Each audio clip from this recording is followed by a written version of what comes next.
I'm going to wait to see if it's streaming. The last stream that I did was blocked because of a copyright, because of the music.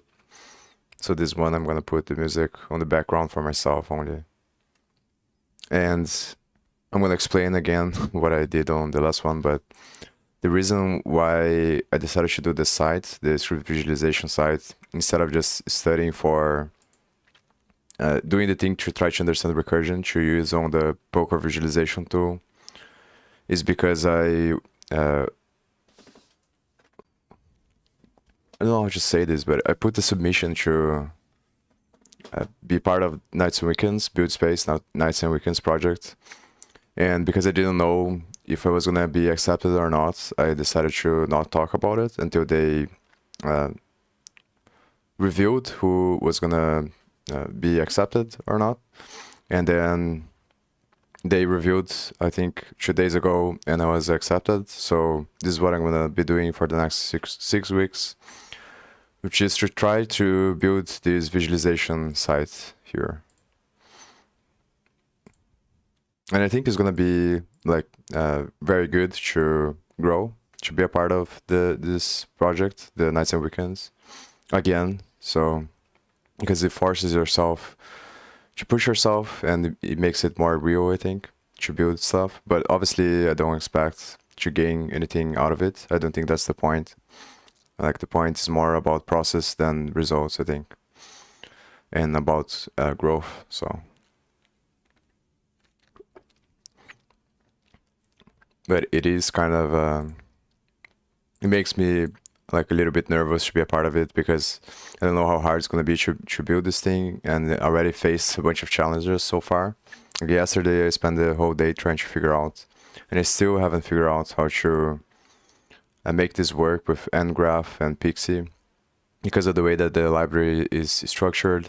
And then I was thinking about it, whether I should try to change the library or not, and I'm gonna try to figure this out now.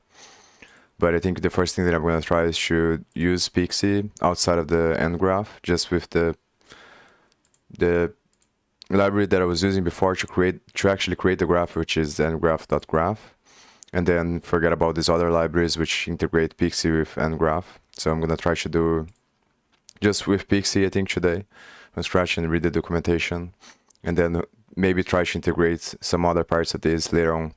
And the problem is that the way that he did this library, he did it with like rendering on Node.js, I think, for the most part, because he uses require a lot, and everything is like structured, I think, or maybe it's because he's structured in a way for people to use as like a library, but I don't want to do that because I don't want to be dependent on this library, because it looks like it's like not an official library. So yeah.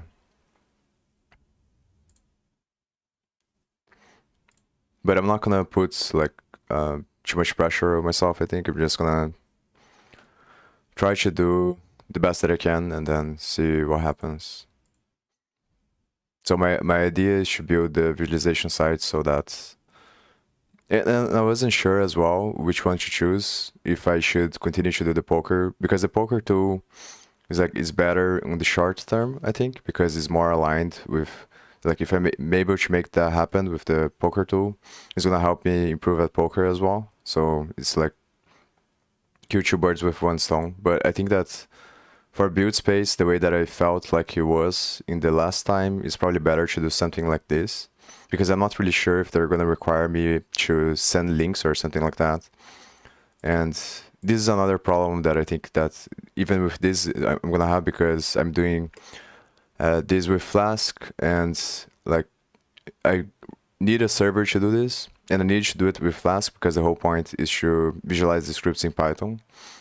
But then I can't host in Verso if I do it like this, because Verso is you can only host if you have serverless functions.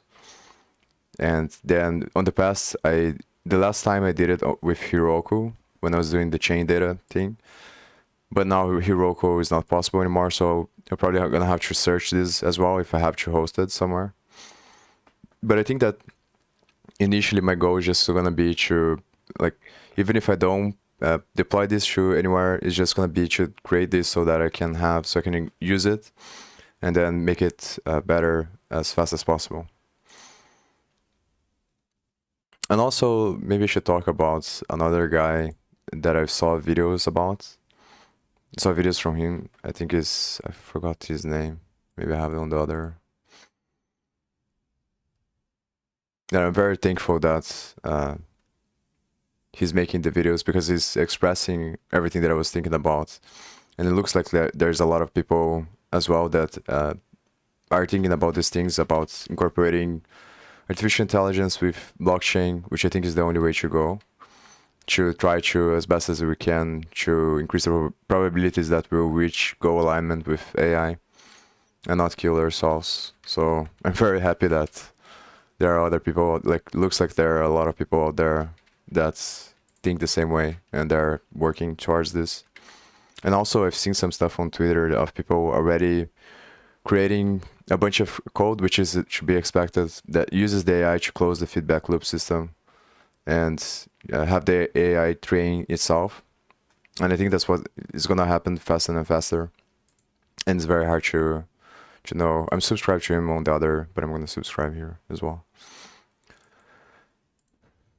And I think right now it's gonna be like, it's very hard to predict already how weird things are gonna become.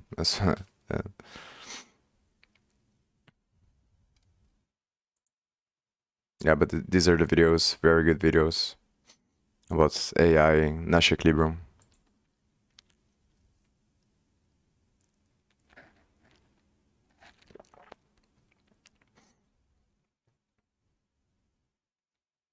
And obviously it's a very complex problem, and that's the issue here.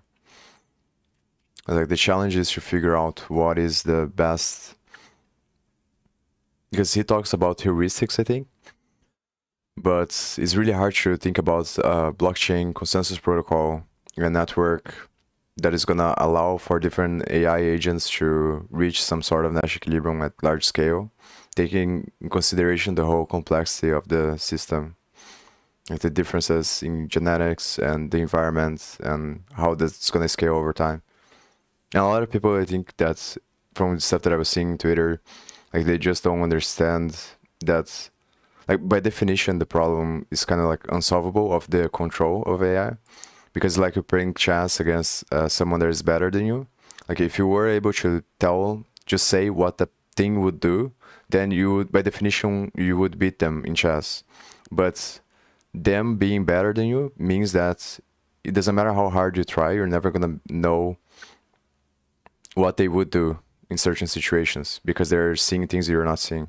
And it's the same thing with controlling AI.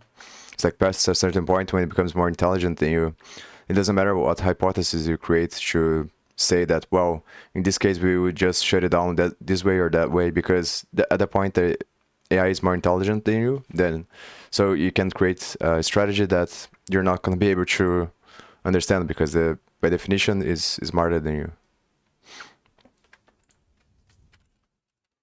So the problem that I'm getting here is because I'm using this Great Pixie graphics that goes into this file, and I spend a bunch of time trying to understand, because he changed the way that the physics work here, the name.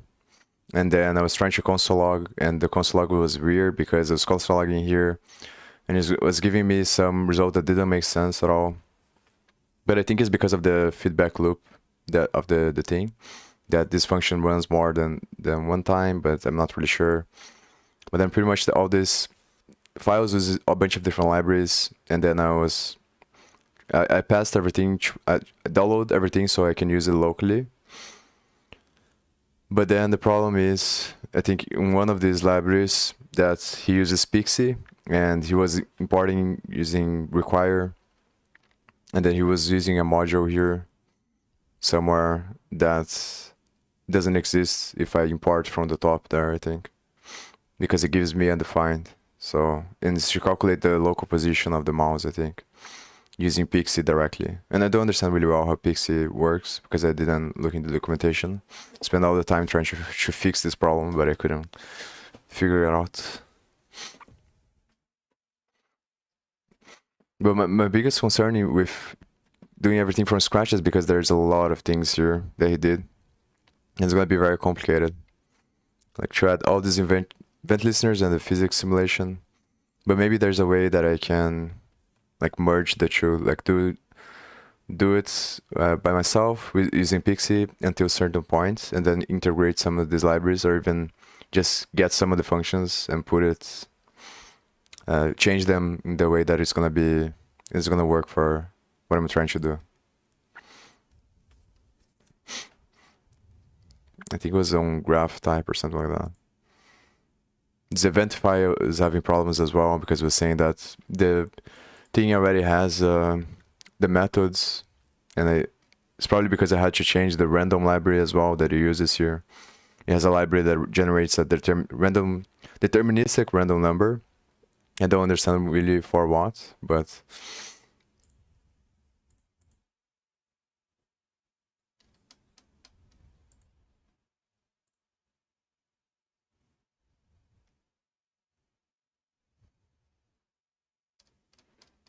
now I forgot where is the function.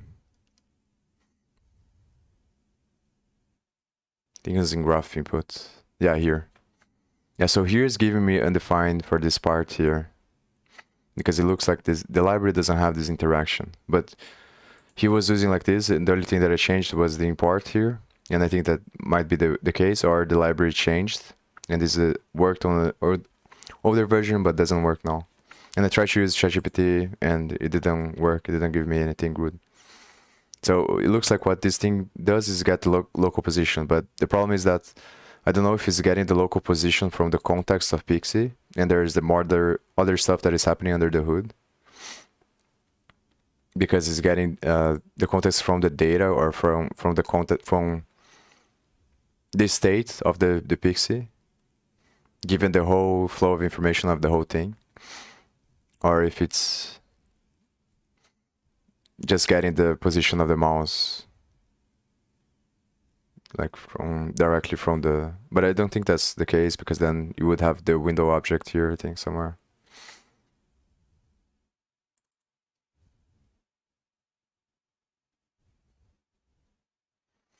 And then this is the challenge, because then I don't know how much I should change here. Like if I should try to do, because it's hard to think about, because my concern is that if I remove this line here and then I create a custom function just to make this work, that is going to change everything else, like the whole design of the thing. And this is used here to get the graph coordinates.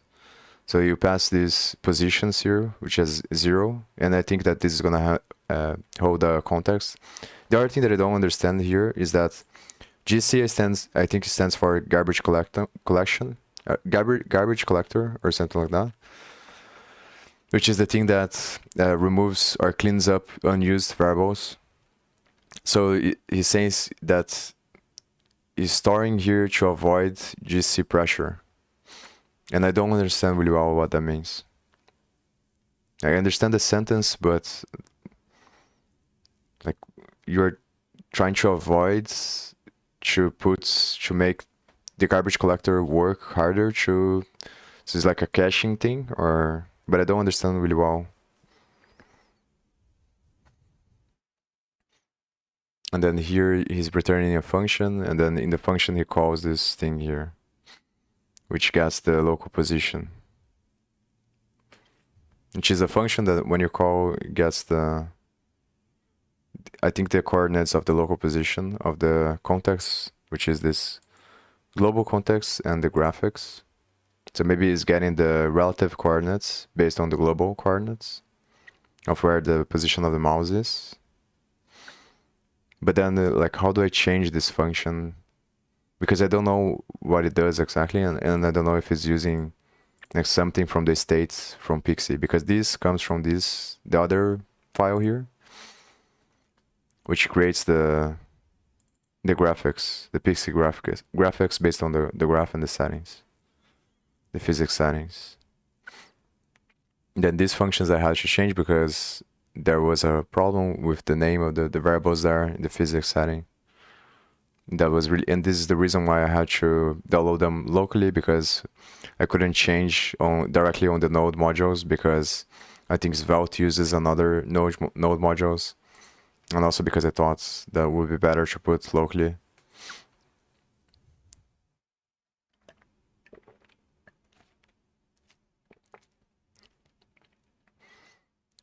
Then is using this container. Probably this is probably where everything's gonna happen on the visualization. It seems like it will be easier to. The other thing that I realized when I was reading the repository is that he says that the way that he did things here doesn't support text on the things, which is really bad as well, because I think that the text is very important for what I'm trying to do, the labels.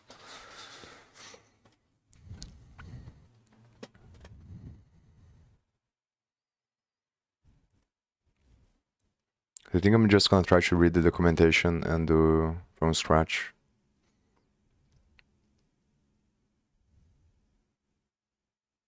I can just pass.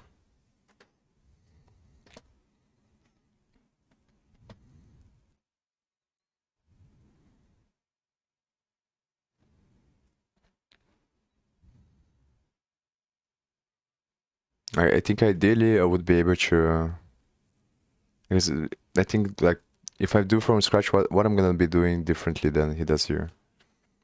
But I think it's worth maybe try to do like a small, very simple version so I understand more how it works. Because I think that this change is gonna break the everything. Like the fact that he built everything so it works with nodes doesn't require.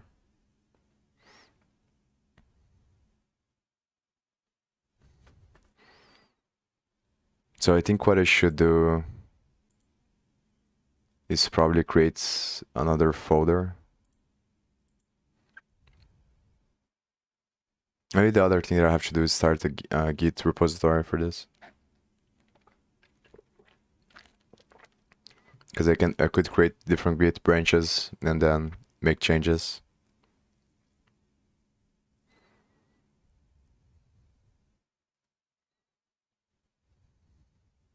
Yeah, maybe that's what I should do.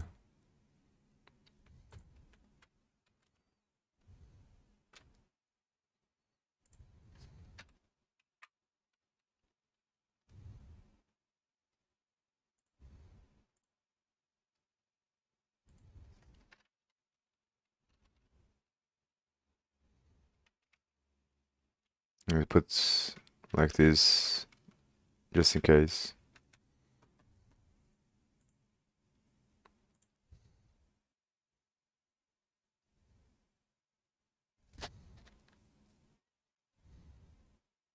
I wonder if he's gonna remove everything from these files here.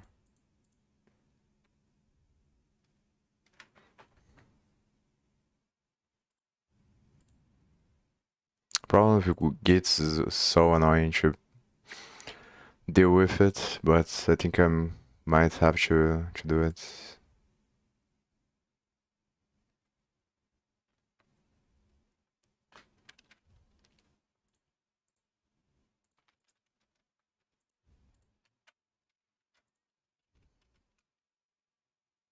I was confused, the two.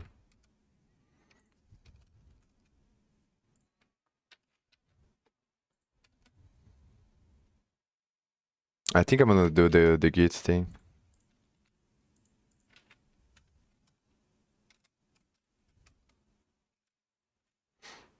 It's probably better to just do it from here. And then I would just do, because I keep delaying having to deal with Git, and usually I just build a bunch of different files and then I just keep the code. It's probably better, just more efficient to use Git and then create another branch, and then in this other branch I'm gonna remove all the code. The problem is that, yeah, I'm gonna have to look into, because I remember that I looked in the past to study for one of the exams on a Turing site on how to deal with files, and you use git stash, I think, but it's very annoying to deal with, like when you delete and add files on different branches. I think I'm gonna have to study that. I'm gonna create a repository.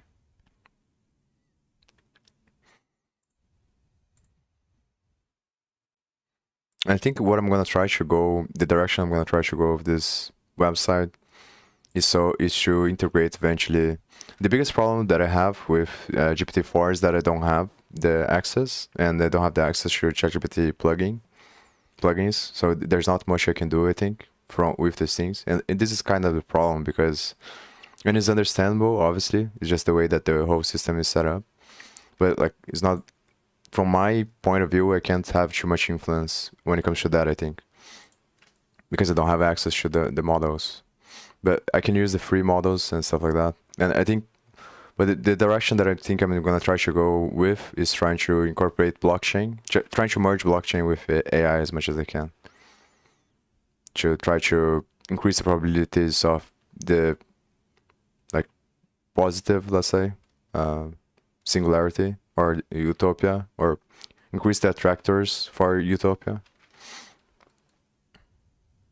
So what can be the name of this website? Visualization.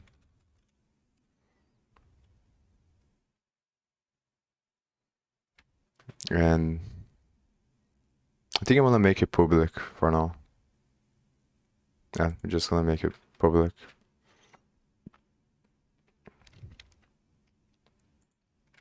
Maybe I'll change to private at some point.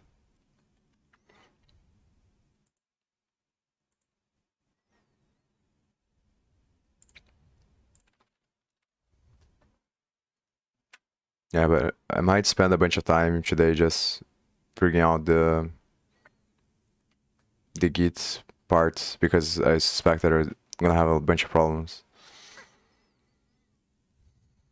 And sometimes there's problems where I forget to add to git ignore.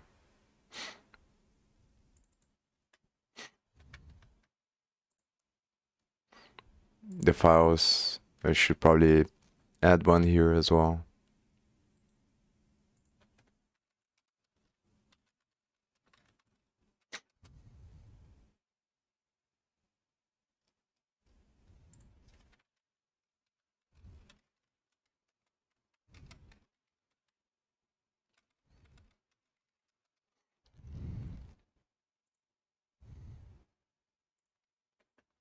No, ignore graphs, probably not.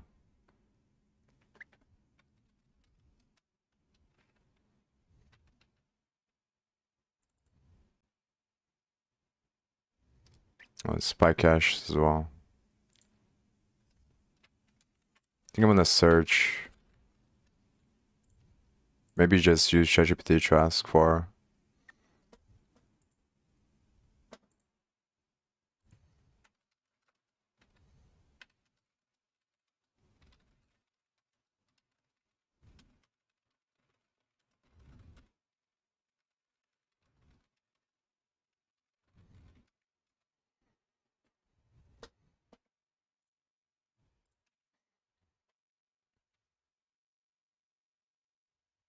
I'm just gonna copy this stuff here.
Hopefully there's no large file thing here.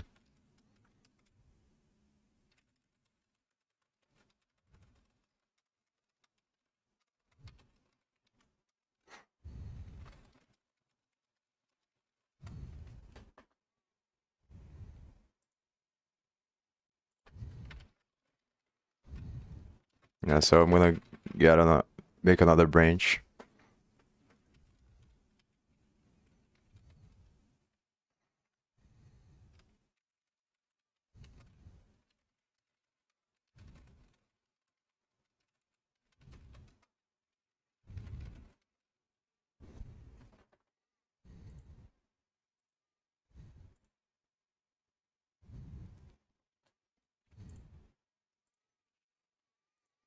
Yeah, so I think I'm gonna delete everything. Let me see for files.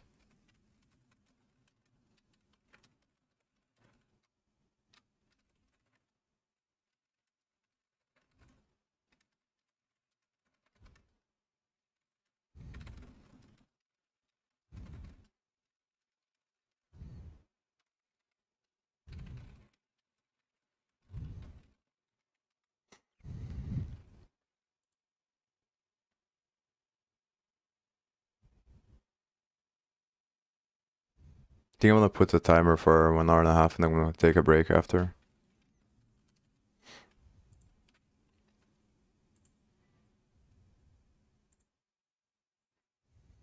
I think I'll be right back, sure.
Also heard that GPT-5, it seems like they're training GPT-5, and GPT-5 is gonna have images, videos, and things like that.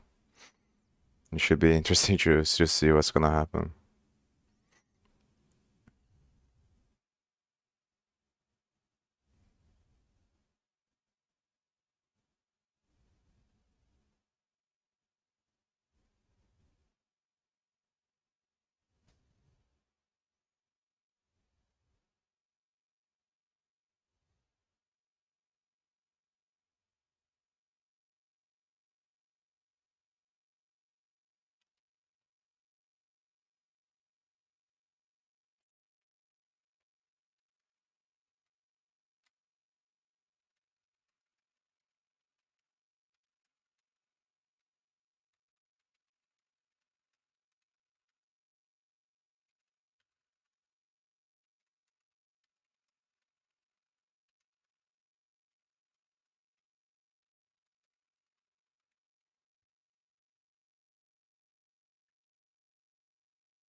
I think I'm not gonna do this. It's just gonna be too much work, I think.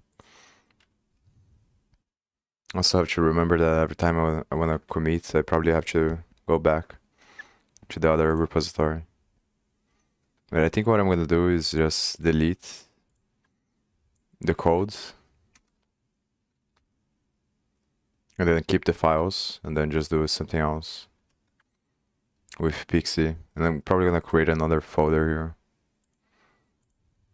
Maybe I'll do it in the lib.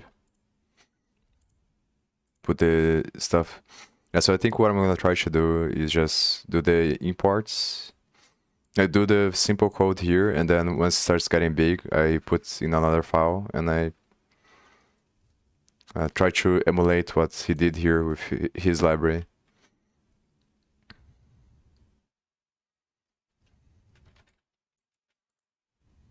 Because I want to understand more how Pixie works. And also I'm concerned that it may not work because like that's the thing. I think that Svelte works with server-side rendering. And obviously all these libraries are not going to work because they require the browser. So I think for Svelte, you have to put everything on the on mount.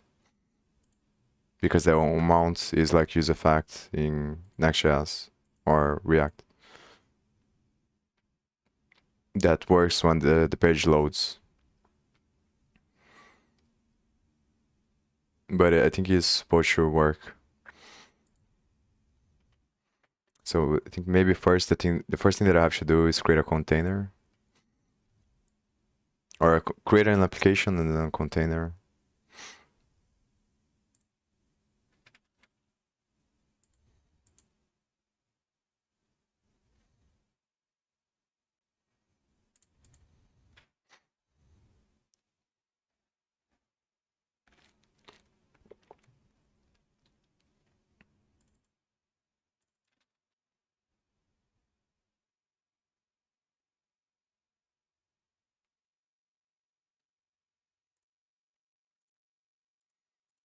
I think it's probably better to go based on the documentation first.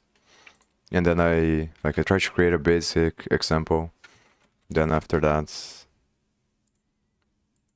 I look into the stuff that I have here.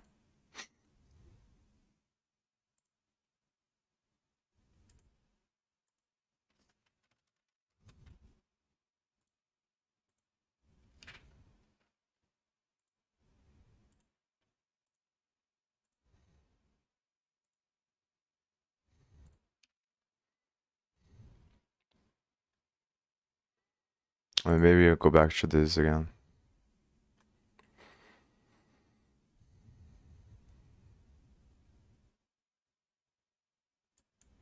The stuff about the server, I think they're just talking about like how you're gonna serve the files so that you can see the visualization, but it doesn't have anything to do with Pixie.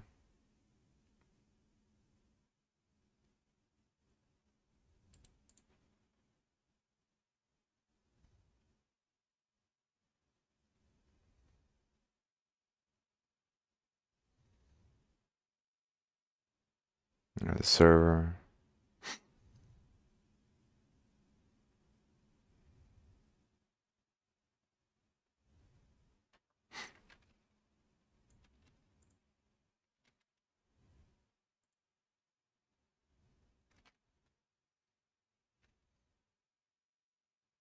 I'm gonna try to do this in the top, but I think it might not work because of the stuff that I said about the server-side rendering.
It's probably because of the stuff that I was talking about.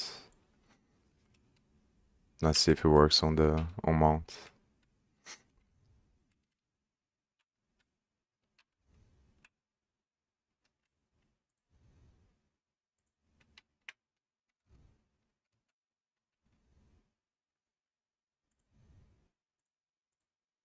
And now it works, but it's kind of weird. Like it feels wrong to initialize things on the mounts.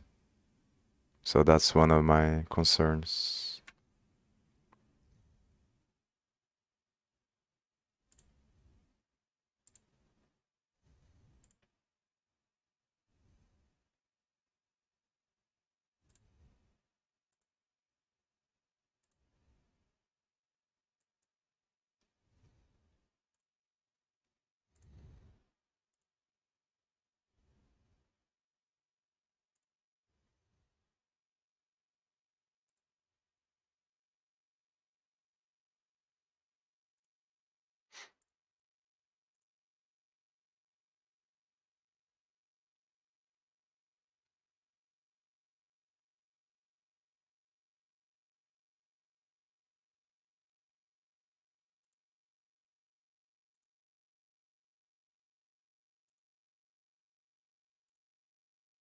And so it is here.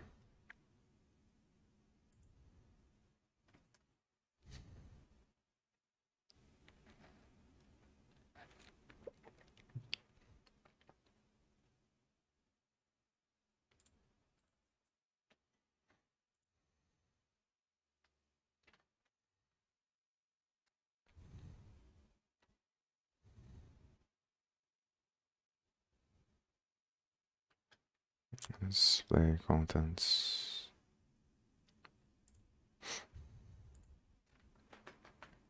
Trying to think about how I'm gonna append like on the div, the same div that these things are at, which I think is the main one.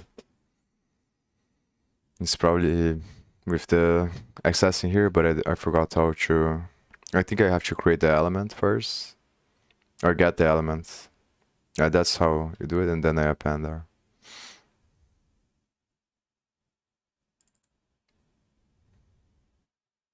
I think is that, yeah, this div here.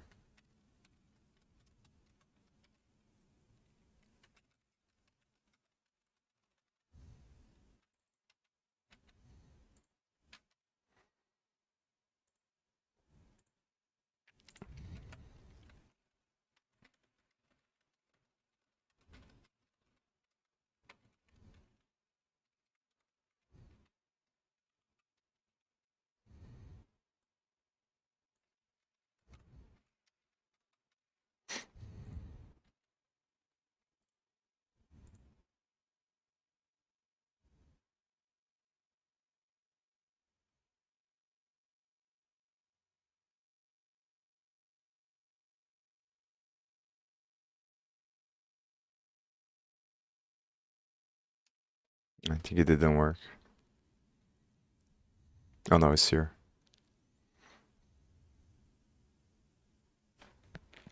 So I'm gonna comment the other one out here. I think it's better probably to delete, because I think something like this to comments. Yeah. Maybe I'll leave the comments.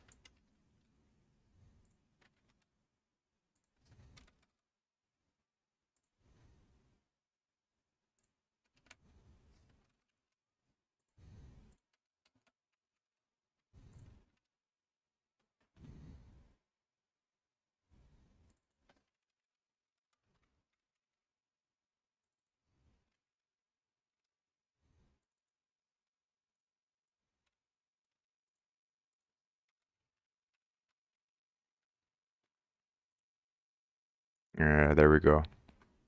Nice.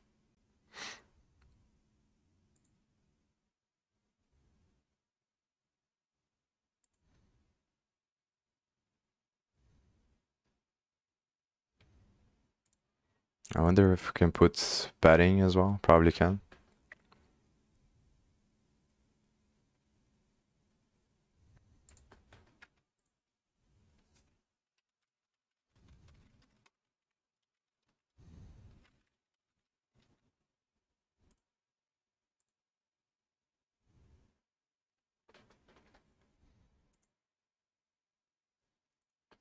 I think this is gonna break, probably.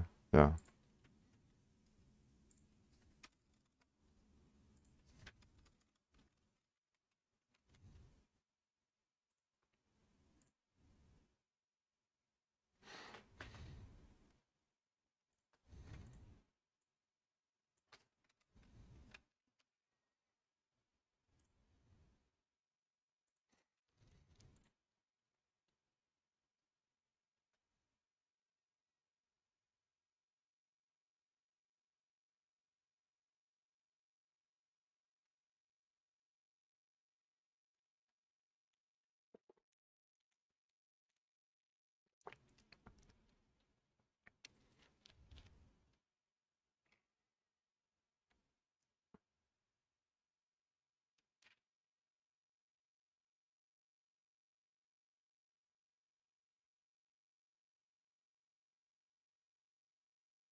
Hmm.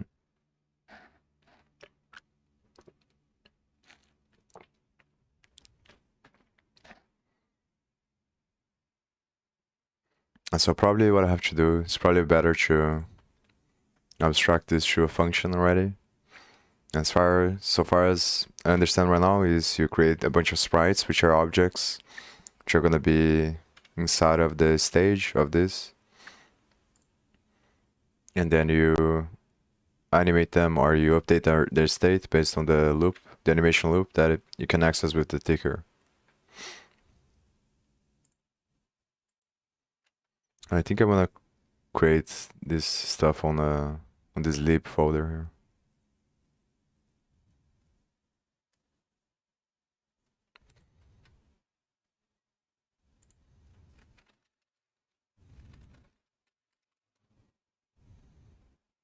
I'll just create Pixie.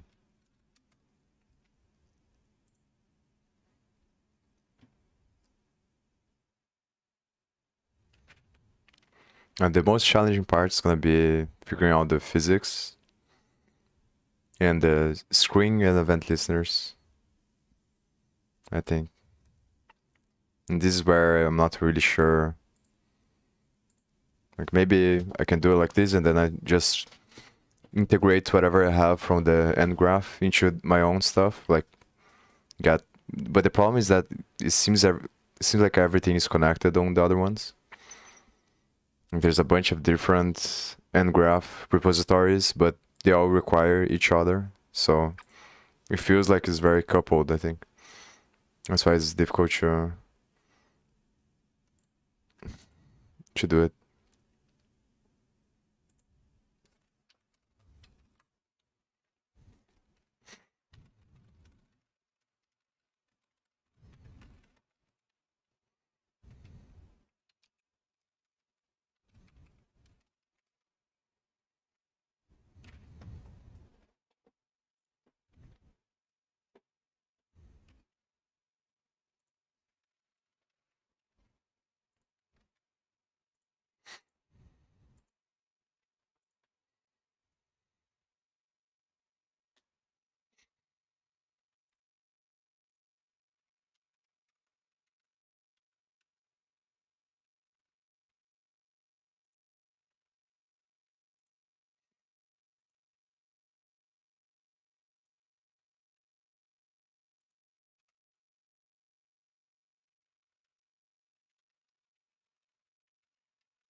The thing is, I would have to move.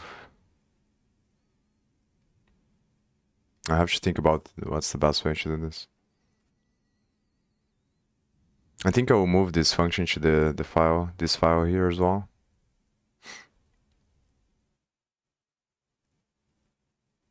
Because obviously what I want to do is just loop through the nodes and then create the sprites based on that. I have to add the nodes first. That's the other thing.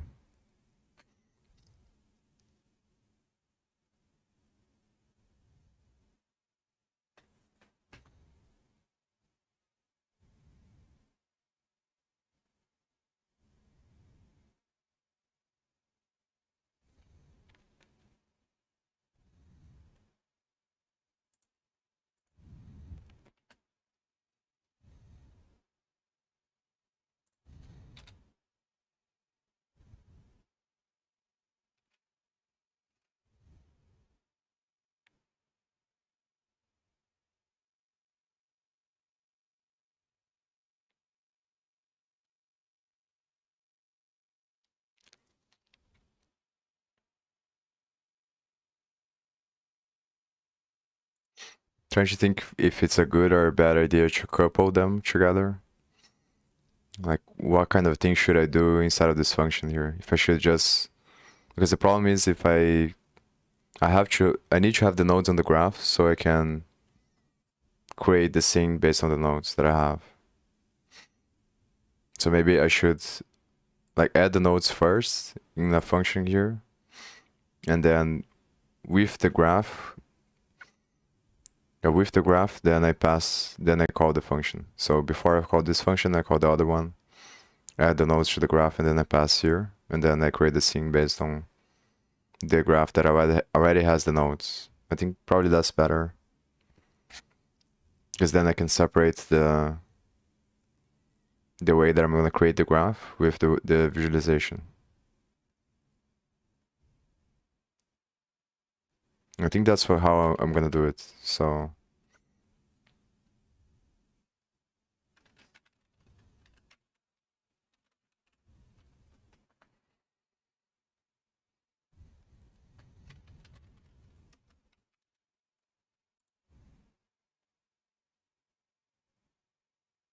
and the problem is how to update this, because I'm going to be updating based on the data from the socket.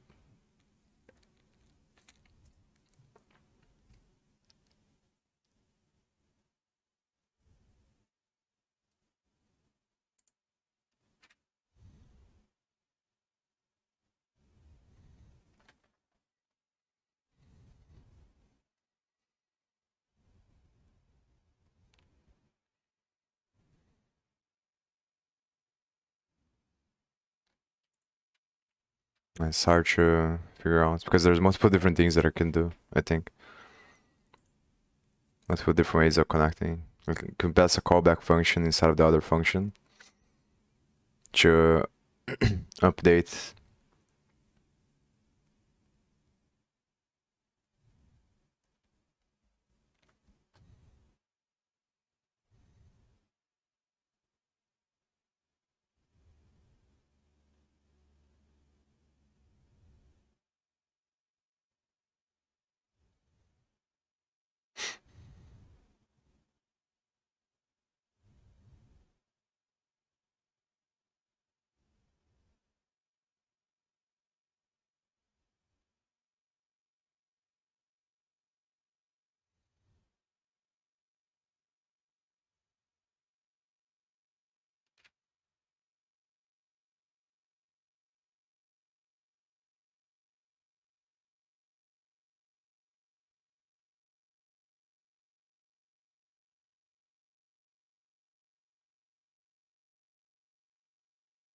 Hey, it doesn't.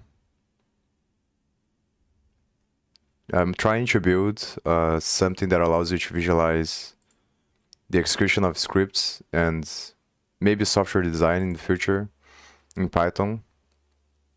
And I'm using Pixie.js now and Graph, but I don't know. Like, I'm still not sure if I'm gonna be using them or not because I never used them. So I'm still trying to learn how they work. And that's what I'm doing right now.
It's just difficult to understand if the application that I'm creating has the other ones based on that description on the previous page. Or if I have to create like separately, but then how does it work? I think it makes more sense if everything is connected on one. Which days and what time you usually stream. Uh, it depends a lot, but usually in the morning on my time in Brazil. So BRT time and in the morning. And I'm trying to be consistent and stream every day, but it's kind of hard. So yeah, but what are you studying?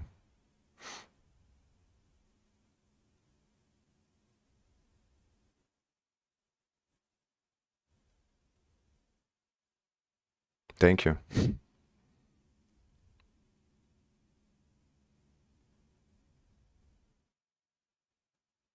Graphic design. Interesting. Mm.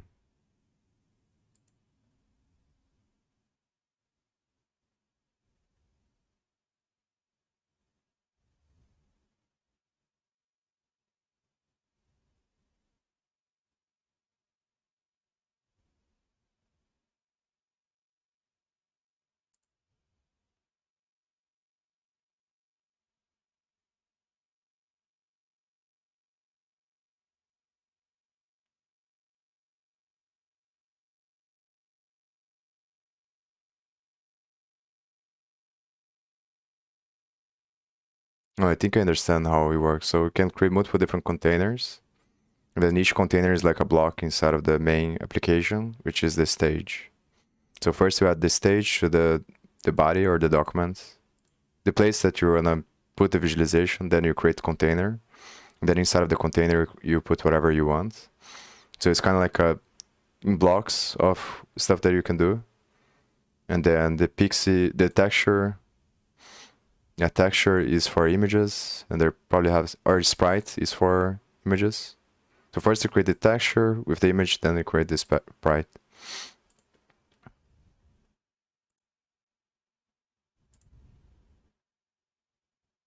Web dev at home also. Trading is a little bit hard, but I'm trying. Yeah, that's a lot of things, man. I also have like this problem where I try to do a bunch of different things at the same time. Like there's so much stuff to do. You should try ChatGPT if you haven't already. It's pretty good, but you have to be careful because a lot of the times it says a bunch of stuff that doesn't make sense. It's kind of like a paradox where you need to know the stuff that you're trying to learn well with ChatGPT, I think. But it can be very helpful, I think.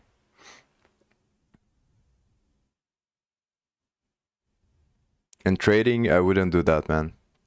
Because trading is very complicated and zero-sum game. And it's probably like not worth your time, I think. I think it's possible to make money trading, but the vast majority of the time is gonna be volatility. So you're essentially just gambling, and then when you win, you think you're doing well, and when you lose, you think you're doing poorly, and it's very hard to distinguish the strategy from the variance that you have. And you're pretty much betting and playing against a bunch of super powerful AIs, and it's just gonna become more and more like that. So I think the only thing that makes sense is to study AI now, honestly. But that's from the standpoint of trying to make money, I think. But yeah, because in a way, like, you can do whatever you like, right? So because it doesn't matter.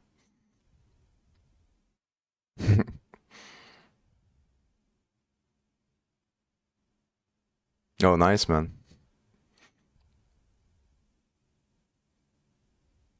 Just take a background about it. See, SMG to learn for investing. No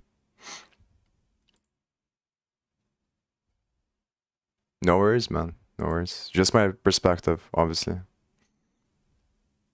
I don't know everything.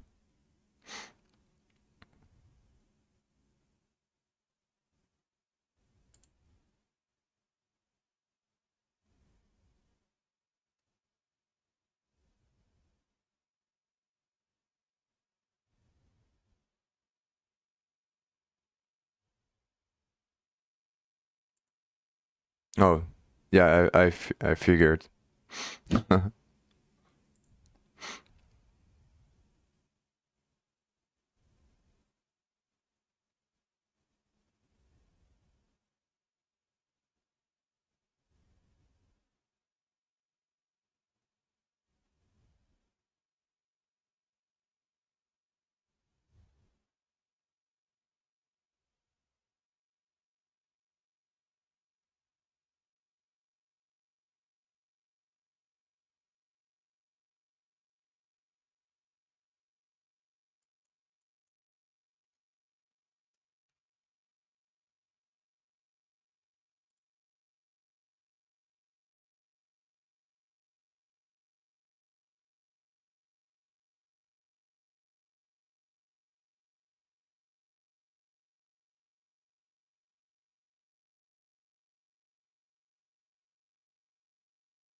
And so maybe I should look into the ngraph thing to see how they did the, like, how to display the graphs, the nodes. Because it looks very simple there on the documentation, but obviously, like, the hard part is figuring out how to create the right visualization for each node, let's say. And then it's gonna be even harder to create the physics.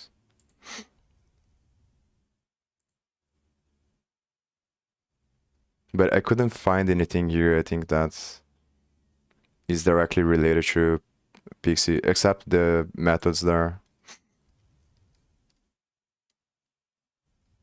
which I think is on the ngraph page. Let's see, on the first one. Oh, so here it creates graphics. And then adds to this stage.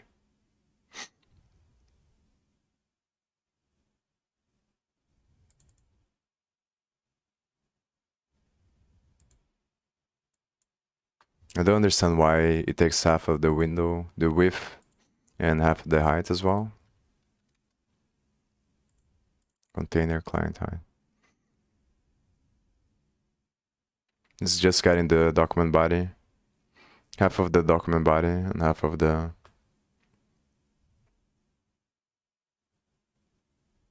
So it's pretty much getting the center of the thing. Making equal to the center in the beginning. So maybe I should pass that as well to...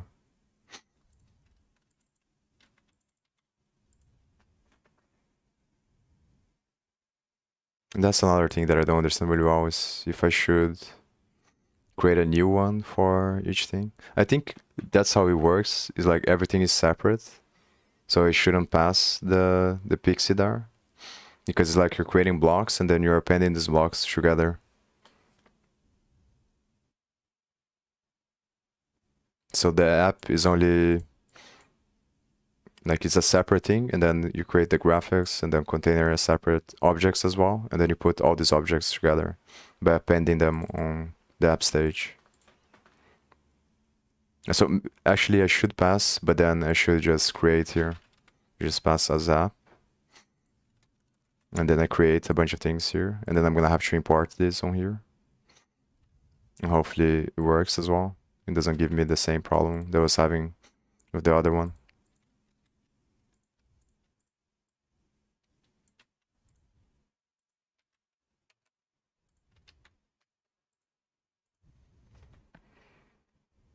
And then for text is also easy, but then again, the challenge is calculating everything, I think. Because you create these things separately, and then you have to see like how to put them, yeah, how to calculate all the position of everything that is happening so that it displays the correct thing for each part of the graph. It should be interesting, I think. I think I'm just gonna copy this stuff that I have here, probably put this on the beginning.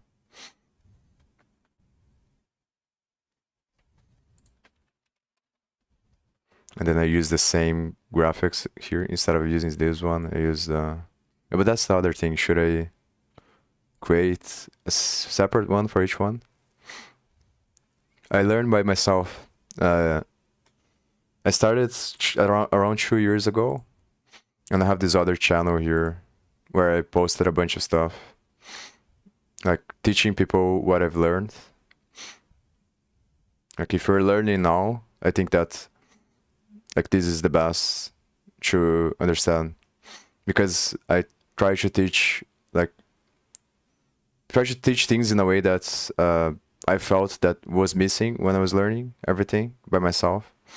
Because the hard part about learning by yourself is that like when you search for videos for beginners, they don't talk about the more advanced stuff and they don't explain. So like it's like a paradox that you have to know the names of the things to be able to learn them, because you don't know, obviously. But then if you search for the beginner videos, all of the videos are just explaining the basic stuff, and they don't talk about what you don't know. Most of them, some of them do, but yeah. And then that's one of the reasons why I decided to do this one. How you get this syntax? What do you mean? The most important part is not the syntax. The most important part is the fundamental, because like that's what's gonna separate. Like that's what is gonna allow you to really understand what you're doing, and this is the process of becoming good at programming. Like you start on the surface where you're just concerned with the syntax and how to build everything, but like then you're gonna have a problem, and then when you have a problem, all the complexity that was hidden on the syntax is gonna be like revealed to you, let's say. So you're gonna that's the difference between someone that is really good and someone that is not. The person that is really good is gonna understand all the complexity behind the syntax, and they're gonna be able to navigate the bugs, the problems faster, because they understand how everything is connected. But someone that is new is not gonna be able to do that because they're just focused on the syntax. So like the best way to learn, in my opinion, is to highlight the differences in syntax and to understand like what is fundamental and what is just a superficial difference. Because all languages work in the same way. They just have trade-offs in memory, and the difference in syntax is just like an arbitrary difference that people decided for whatever reason to create different syntax. But there's no like fundamental thing that's forces you to use a certain syntax, let's say. Let me see for too long now. If I want to learn Python by myself, I need to learn the syntax from somewhere. Yeah, I get that, but like it's not that hard. Like you just like if you know C, like Python is gonna be really easy for you to learn. Like it's not that difficult because C is more fundamental, so you need to deal with more things. Python is more abstract, so it's like super easy. if you get like, and I think nowadays you should probably use ChatGPT if you haven't used already, or AI, because like you can ask everything and then it just gives you the answer to everything pretty much.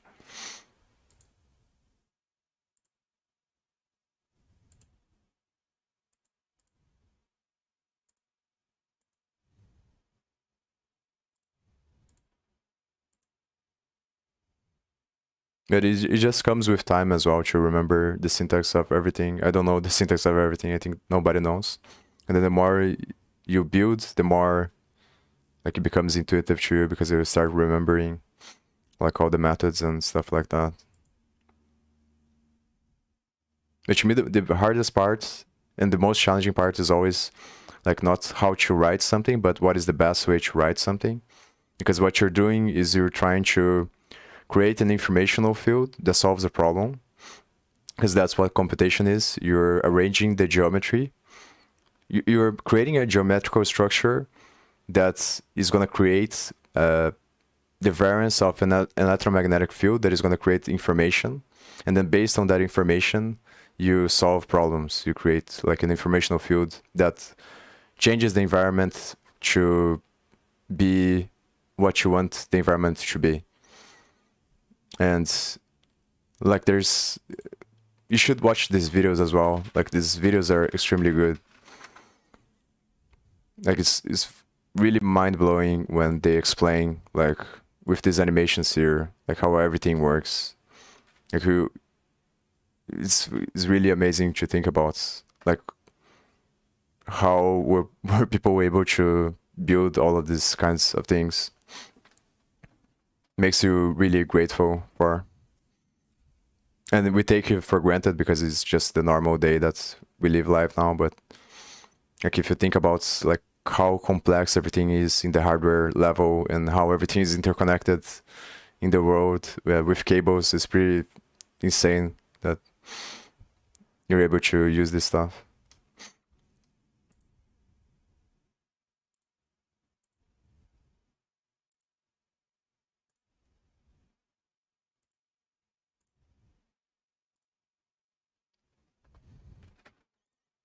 I think I'm gonna try to erase this and use the same thing, and then I will just see what happens. But probably I should create different ones, I think, because everything is gonna be an object. But then the issue is that maybe I should create a function and then pass this to a function, and for each node I create these graphics. I'm not sure if that's efficient or not, but it's probably the best way to do it, I think. Let's see if there is information here.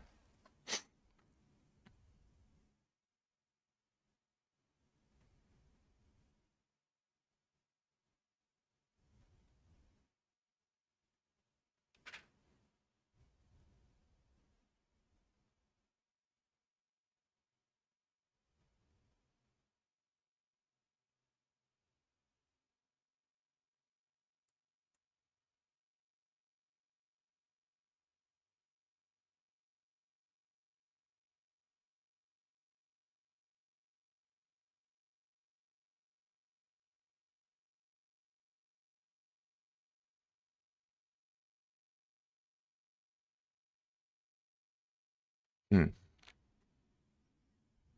It's kind of difficult for me to understand this one.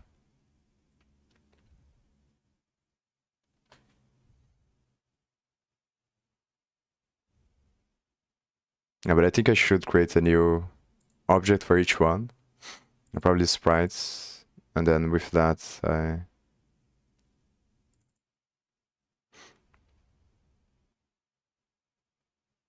maybe should just create like the simple ones and then see. Yeah, the best way is probably to create the simple one and then see the effects that it has there, and then I'll change, and then I'll be able to.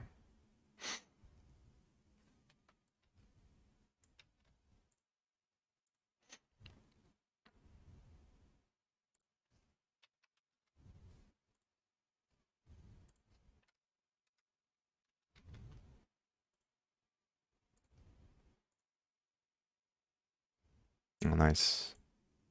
I prefer the other. Just want to change it to see if it works for later. I think I'm gonna try to follow the examples that they have there on the documentation.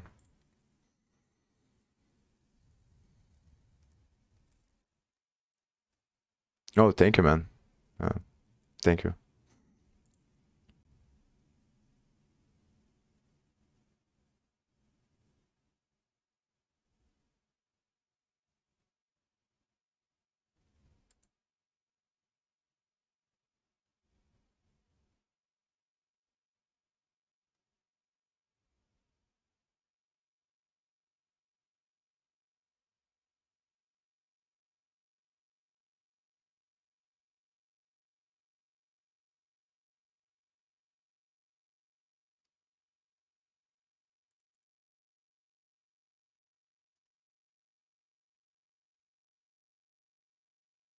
I'll be right back when I get some tea.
No worries, man.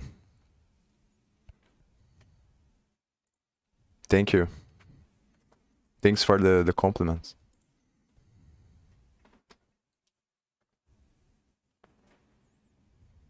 See you, man.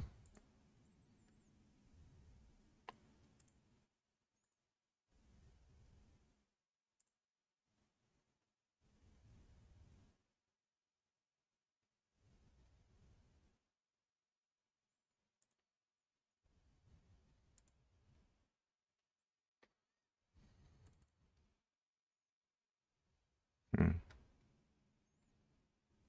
Oh, so I should create a container and then I should append everything to the container.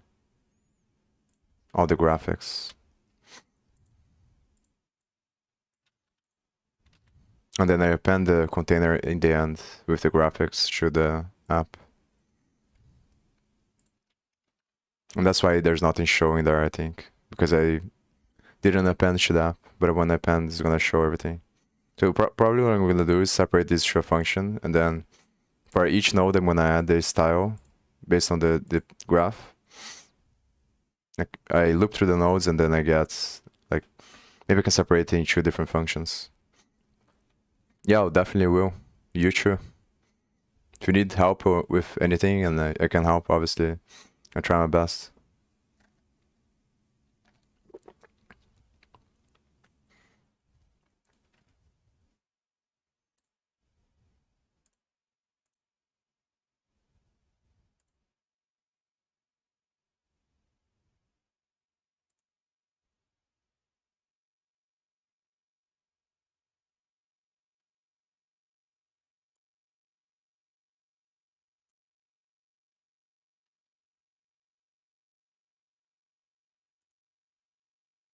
And the question is how I'm gonna put them on the same position.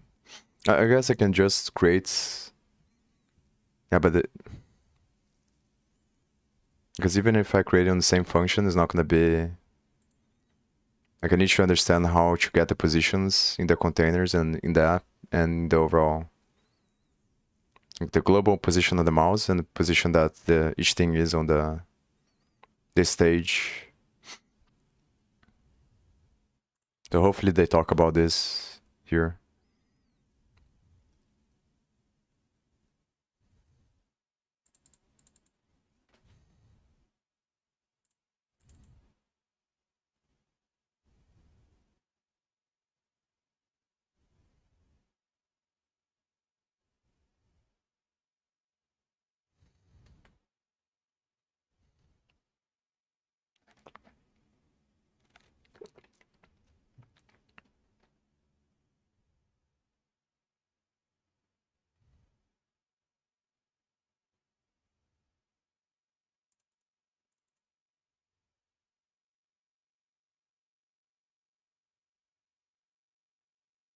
Hmm.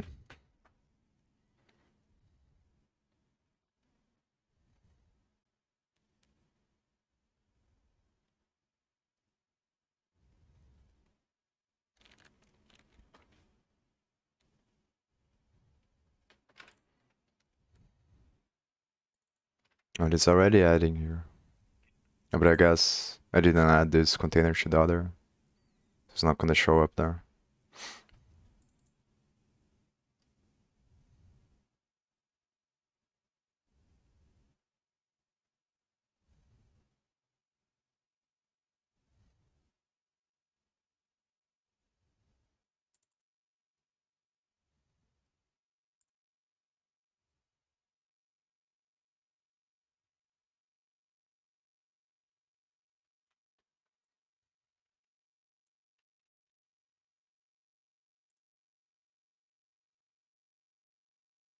It's already here.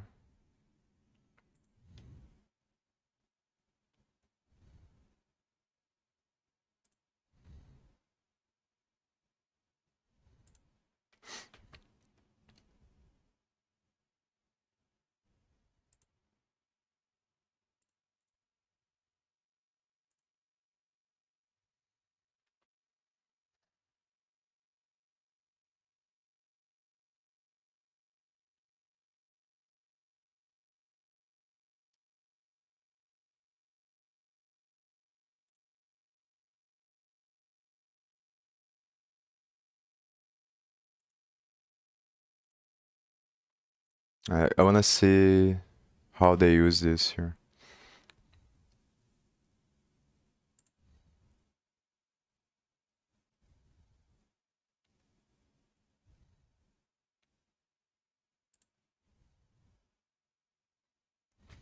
It just adds there.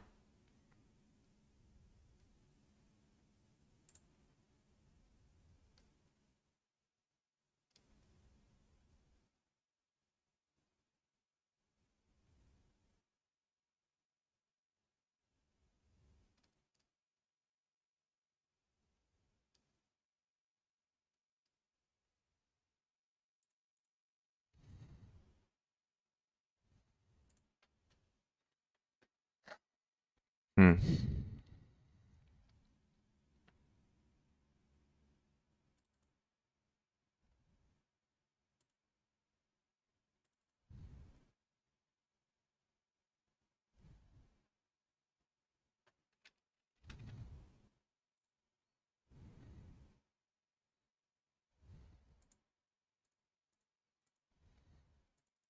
It just calls the function, this method of the renderer with the stage render one frame.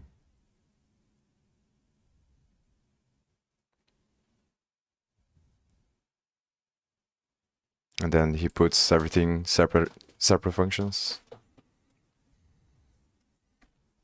And this is the, I guess it's because each node object has this, I think this is a global thing there. Yeah, so it's down.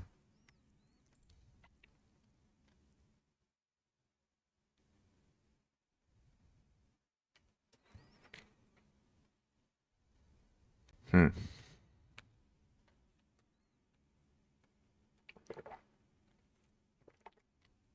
Yeah, so this is what I was thinking about doing as well. So just separate on different functions, and then each time for each node you call the function is gonna create the stuff on the thing.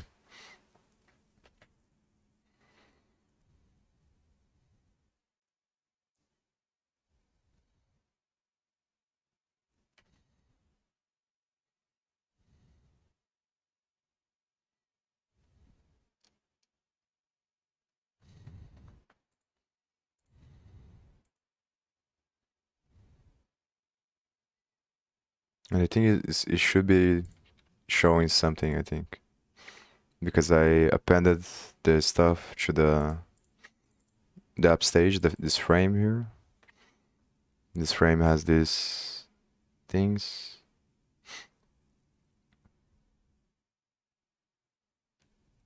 I'll create a mask.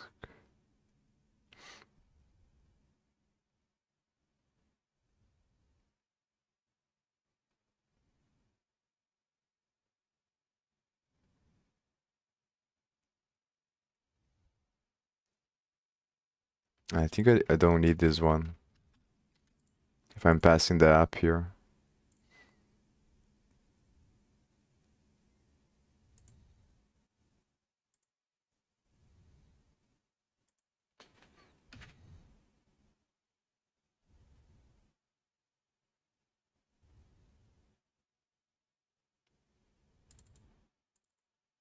Resetting this mask to this container, and then adding the frame, adding the mask container to the frame, which is on the app stage.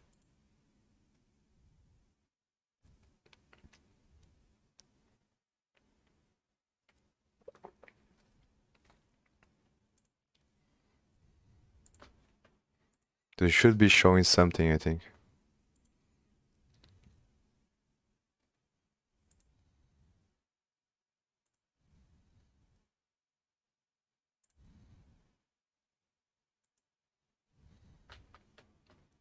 Oh, that's why.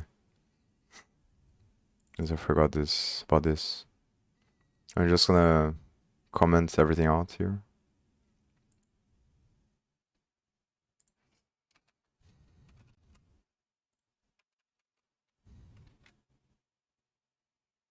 Maybe now it will work.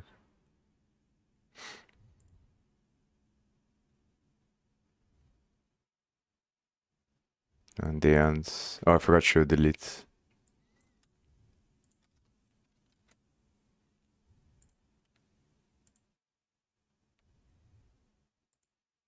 Well, now it should be working. As far as I can see, there's nothing here. I think white is off.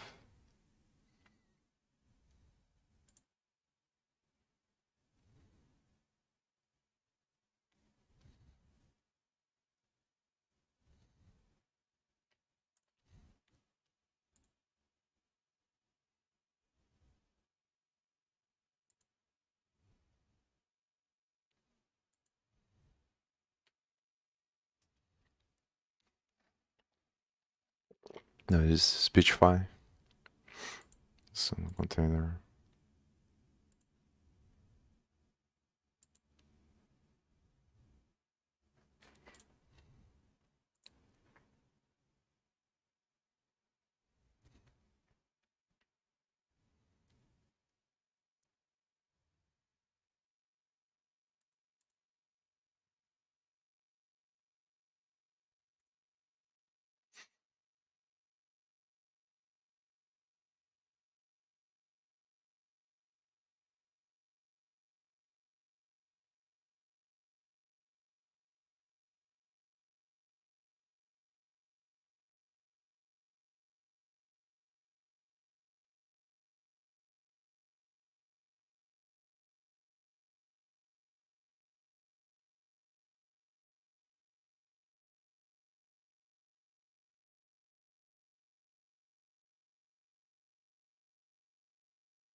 I think what I need to do is just try to do the simplest visualization that I can. But the issue here is that I think that it should be showing something there. I don't understand why it's not showing anything.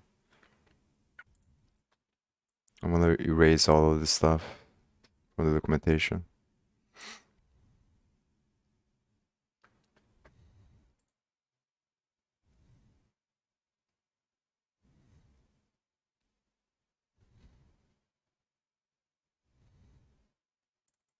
And the color should be white.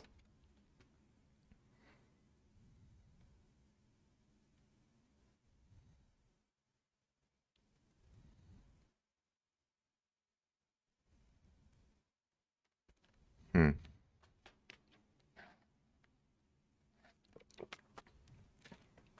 And this is gonna be very difficult to figure out.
I think I have to call this render method from the app in the end here, so that it shows.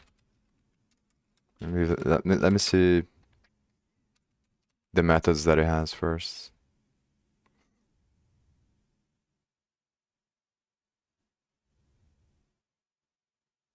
And it doesn't look like it has render.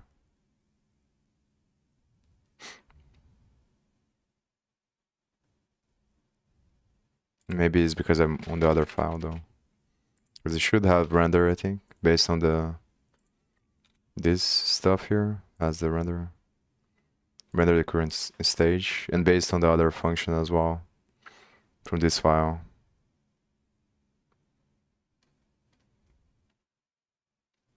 Render frame function, render one frame, render stage, and then you pass this stage, which is the container.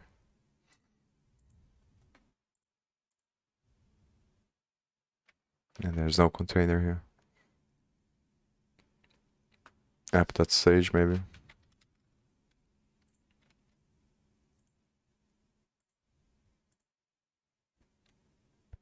Hmm.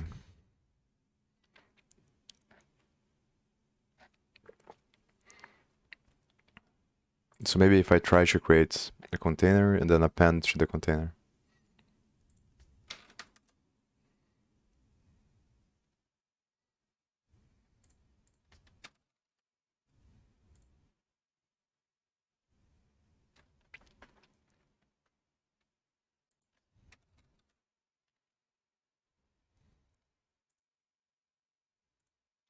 And the difficult thing is that there is no error message. So it's hard to know like what I can be doing wrong here. If I console log,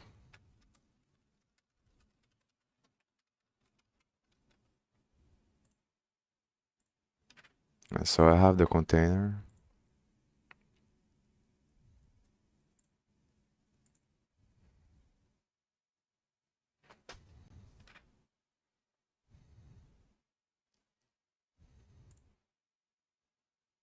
I can be wrong here.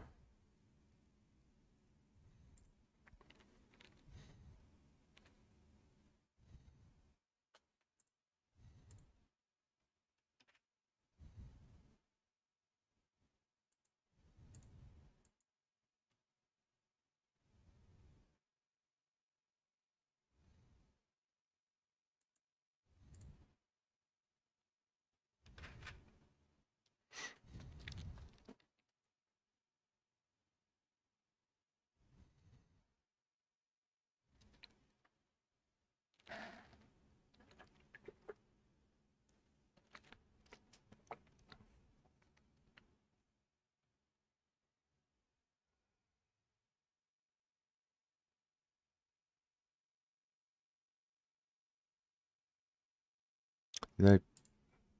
Hmm.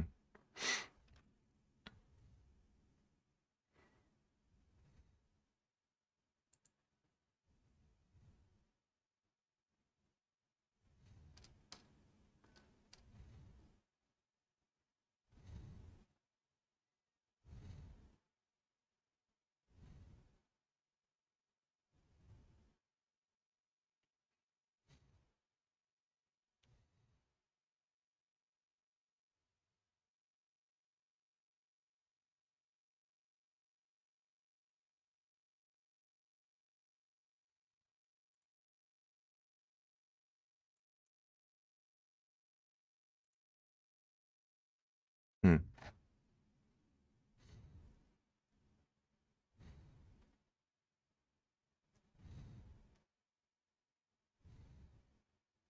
Oh, maybe I should append app.view to the thing here.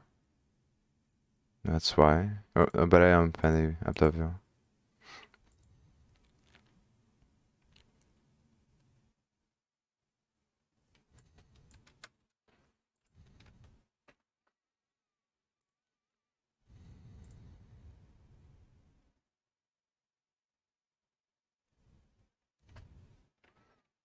That's the sure.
Inputs 10.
Hmm.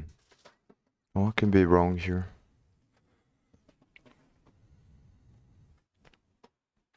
I am getting the stuff here because it's console logging, so that should be the method, I think. But from the documentation, looks like they are not using any methods to, unless I'm missing something, to render here. But it's also using a different thing to rendering a different thing there.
Maybe I should put app.renderer.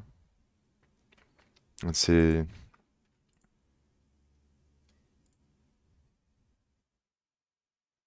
A Pixie auto detect renderer. That's the method they use here.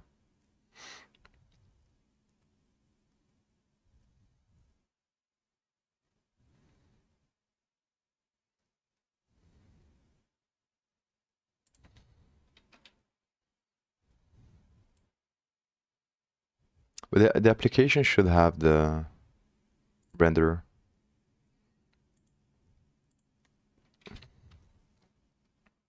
Like this method should be enough, I think.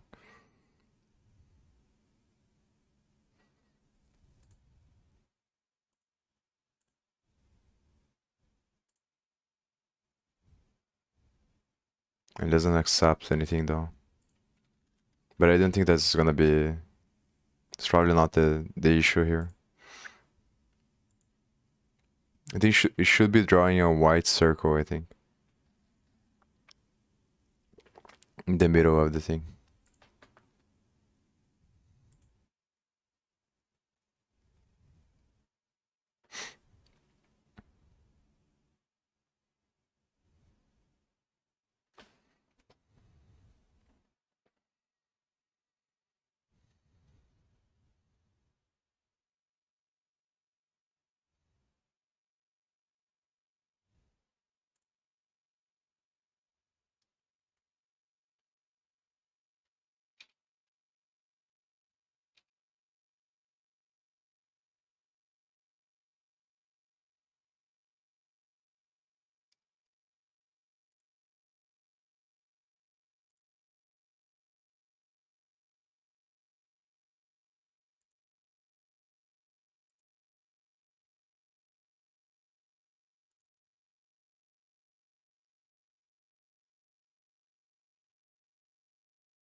I think I will try to read the documentation first, and then I will try to fix,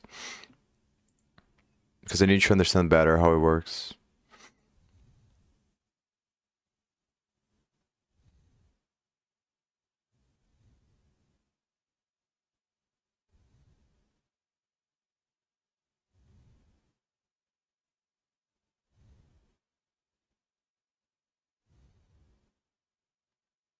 And maybe going through the source code here is probably better as well.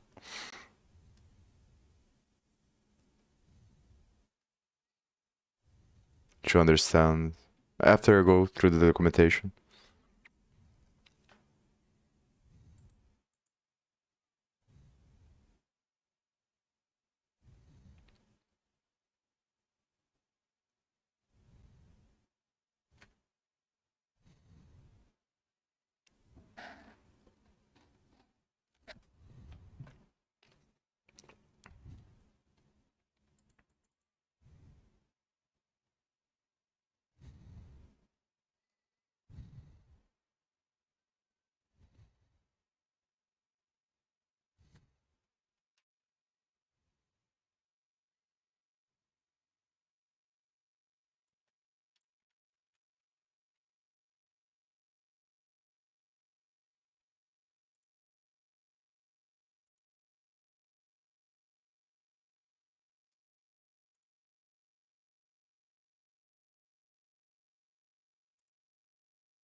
Hmm.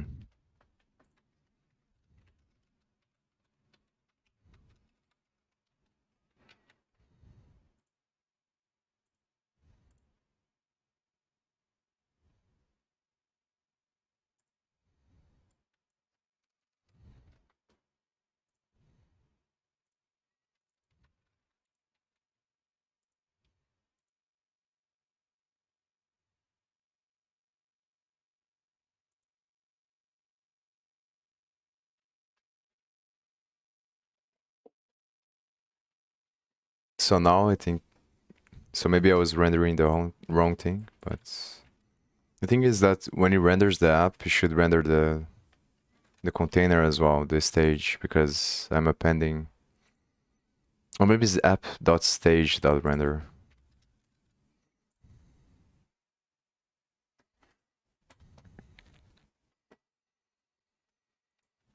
And then it's saying that it's undefined there for some reason.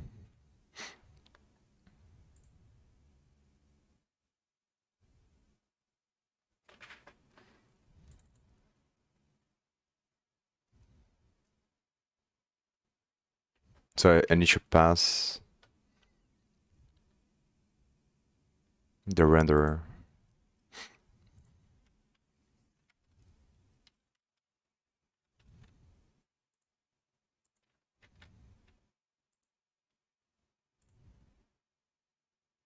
It's a little bit confusing. And it's still not, now there's no mistakes, but it doesn't show anything. So maybe I'm rendering the wrong thing. Or using the wrong thing here to render. So the way that I think it works is you have a bunch of different objects that you create, and then you pass, like you pass that objects to the parent object, which is this stage, app stage. But then you should render, it should work, I think, if I render the app stage, you should render whatever is inside of the, whatever child it has here. So it should render this frame here. Because I'm appending this stage, this container, to the app stage.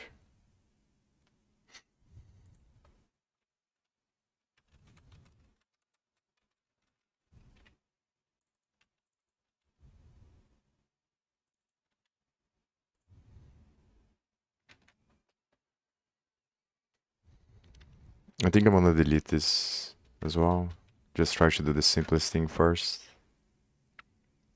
I mean, the other thing that is tricky is this thing here, which I don't know. So maybe I should ask what's the difference between a view and the renderer.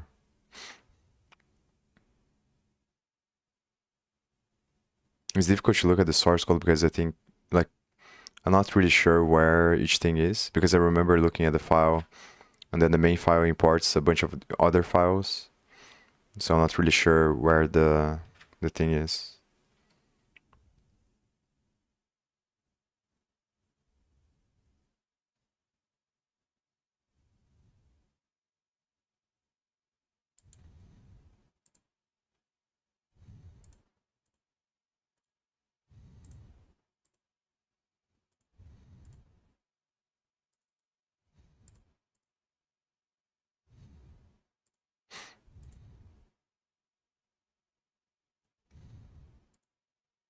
The Pixie.js application. Let's get into the specifics. For the rest of the basic section, we're going to work from the high level down to the details. We'll start with an overview of how Pixie.js is put together, the code. Before we get into how the code is laid out, let's talk about where it lives. Pixie.js is an open source product hosted on GitHub. Like any GitHub repo, you can browse and download the raw source files for each Pixie.js class, as well as search existing issues and bugs, and even submit your own. Pixie.js is written in a JavaScript variant called TypeScript, which enables type checking in JavaScript via a precompile step. The components. Pixie.js is a modular rendering engine. Each task required for generating, updating, and displaying content is broken out into its own component. Not only does this make the code cleaner, it allows for greater extensibility. Additionally, with the use of the Pixie.js customize tool, it's possible to build a custom Pixie.js file containing only the subset of features your project needs, saving download size. Here's a list of the major components that make up Pixie.js. Note that this list isn't exhaustive. Additionally, don't worry too much about how each component works. The goal here is to give you a feel for what's under the hood as we start exploring the engine. Major components. Component description renderer at Pixie/core. The core of the Pixie.js system is the renderer, which displays the scene graph and draws it to the screen. The default renderer for Pixie.js is based on WebGL under the hood. Container at Pixie. The components. Pixie.js is a modular rendering engine. Each task required for generating, updating, and displaying the code. Before we get into how the code is laid out, let's talk about where it lives. Pixie.js is an open source product hosted on GitHub. Like any GitHub repo, you can browse and download the raw source files for each Pixie.js class, as well as search existing issues and bugs, and even submit your own. Pixie.js is written in a JavaScript variant called TypeScript, which enables type checking in JavaScript via a precompile step. The components. Pixie.js is a modular rendering engine. Each task required for generating, updating, and displaying content is broken out into its own component. Not only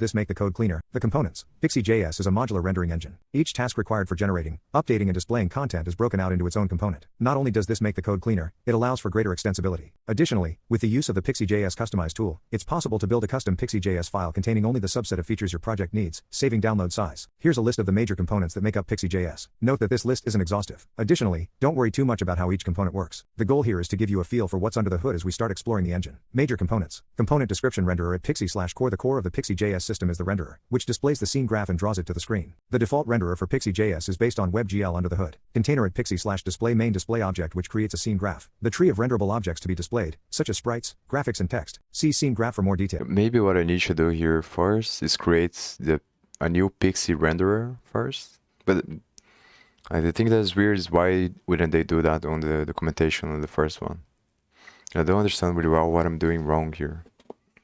I guess the thing that I'm doing wrong is probably rendering the wrong thing, because I'm not getting any errors or anything like that. Or maybe it might be the position.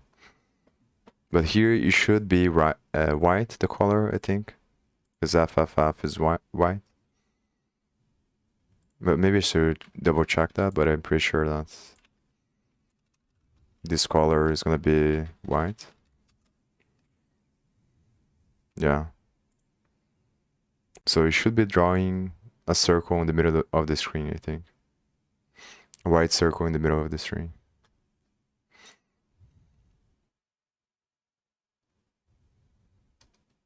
So it can either be the position or the rendering, or the way that I'm appending the containers there. Or it could be something with the... Yeah, the tricky thing is could be something because of Svelte, but like I don't think it is that, because then it wouldn't be console logging there. The stuff. Like I think I would get a different error if that was a problem.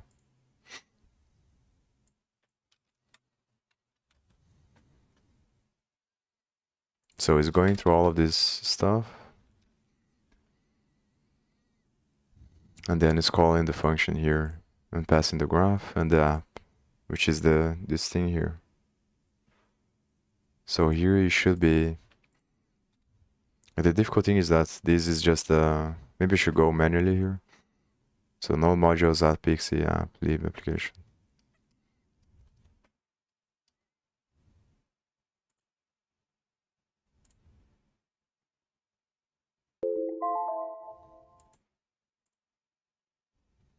So this is the file.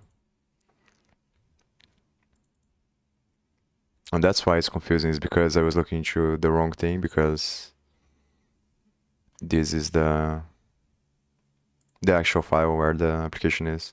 Like, it's kind of weird for me to understand, I think, because when I was looking into this, everything is only one file, but then I think that file contains a bunch of different like modules, like it says there. But the thing is that I'm not really sure if the components are separate or if they are all connected to the main thing. So when I create the application, is like, does the application is gonna have is gonna be the top parent class of the other components, or is each component separate? And then you connect them together by appending each other. It seems like it's more that way, where everything is separate, and then you create instances of everything, and then you append to the main thing to render that. But it's kind of confusing.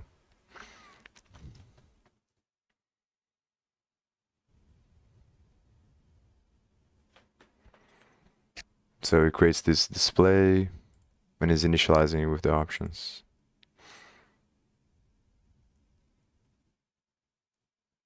Assign force canvas false. Is that renderer? Core auto detect renderer. So this is gonna select either canvas, like the context for using either WebGL or the normal canvas context. And then from this, so this should have this render method, and it shouldn't pass anything here.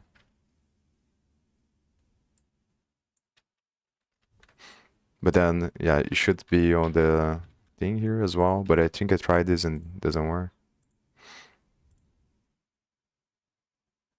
Stage is not defined. Hmm.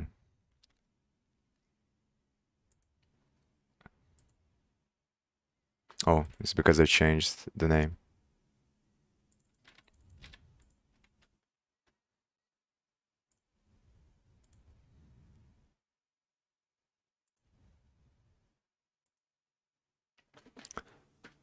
Not to create proxy for non-object as target or handler. Hmm. And doesn't help much. And this is gonna be difficult to understand what's going on, because I think this is the version of the code that is after you compile with Vite, I think. So it's hard to know where this is coming from.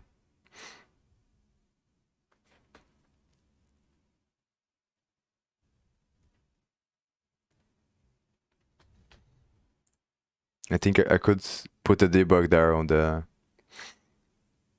Chrome, but I think it's gonna be easier to try to figure out from here, just thinking about it.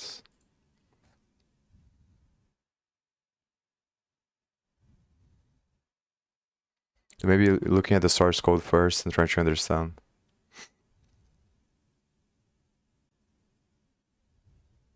Let me comment this stuff out, see if the mistake is gonna go away. But it's probably to do with this thing here, maybe. Yeah, this could be the problem as well, because I have to import it like this, I'm not sure. But it should work, I think.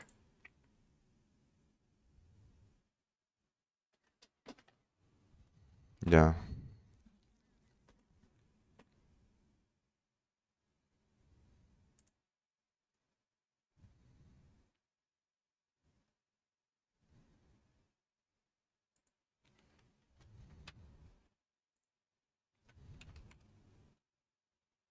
Maybe it's because I'm using const here instead of a let.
I think I'm gonna take a break and just watch videos.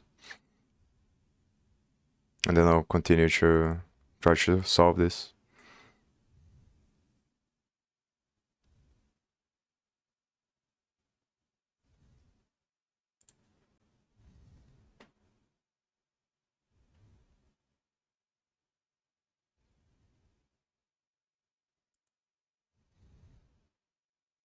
Loader at Pixie/Loaders. The loader system provides tools for asynchronously loading resources such as images and audio files. Ticker at Pixie/Ticker. Tickers provide periodic callbacks based on a clock. Your game update logic will generally be run in response to a tick once per frame. You can have multiple tickers in use at one time. Application at Pixie/App. The application is a simple helper that wraps a loader, ticker and renderer into a single, convenient, easy-to-use object. Great for getting started quickly, prototyping and building simple projects. Interaction at Pixie/Interaction. Pixie.js supports both touch and mouse-based interaction, making objects clickable, firing hover events, etc. Accessibility at Pixie/Accessibility. Woven through our display system is a rich set of tools for enabling keyboard and screen reader accessibility. A labor of love by Rob Morris at Iron Gaze, Shukant Palette, Shukant and the Pixie.js team.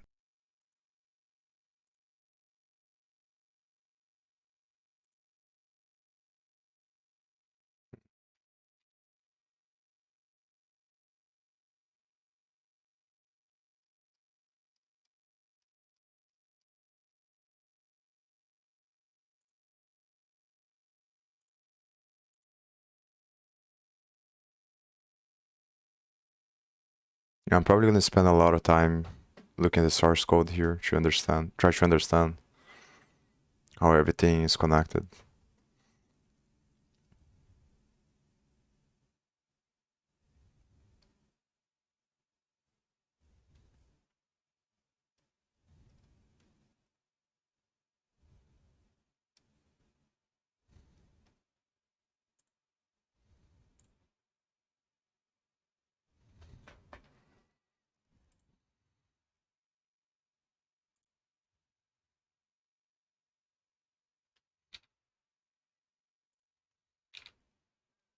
Now, this is the thing that I was talking about that is weird, I think. But I guess it's just gonna get from the thing.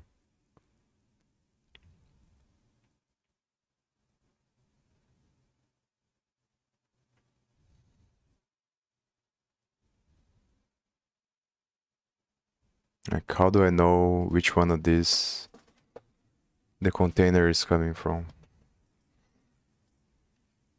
It's probably gonna be the file name here.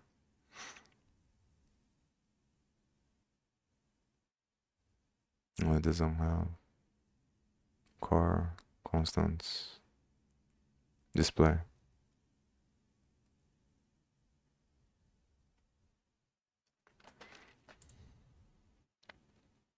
It probably comes from this, from the display then. This is the file that creates that.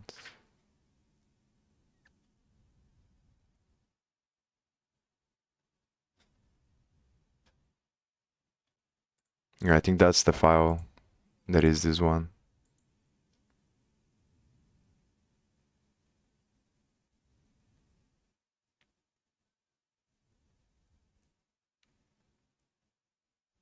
I'll be right back. I think I'm gonna watch some videos, see if it helps me understand how to do it. Pixie.js is one among many other libraries that help web developers to achieve an amazing user experience for websites and web.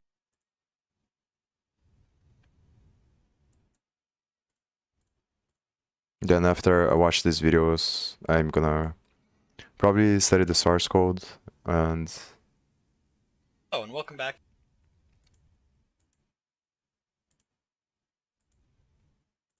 I think I'm gonna finish reading this documentation, then study the source code. And then you just keep trying to change the code there so that it shows up at least a simple thing. I think after it shows up, then at least I have a... Like, I think it's more clear now how it works, but I don't understand why it's not showing anything there. I think it should be showing. So it's probably because I don't understand really well how the rendering thing works.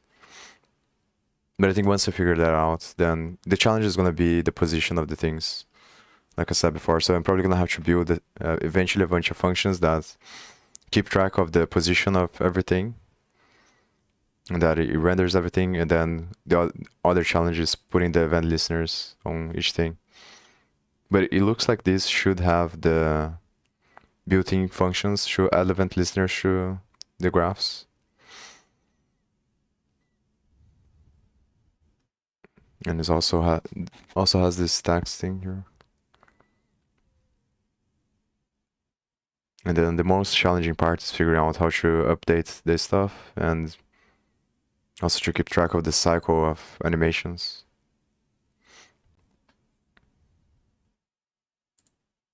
I'll be right back.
Development of 2D games for web browsers and mobile so easy even for developers who have virtually zero experience in the field of game development. What sets Pixie.js apart from the other libraries though is how performant it is thanks to its reliance on the GPU to render elements rather than the CPU. In addition to that, the richness of the library, despite being so easy to work with even for complete beginners, as long as they know the basics of JavaScript. So without any further ado, let's get started.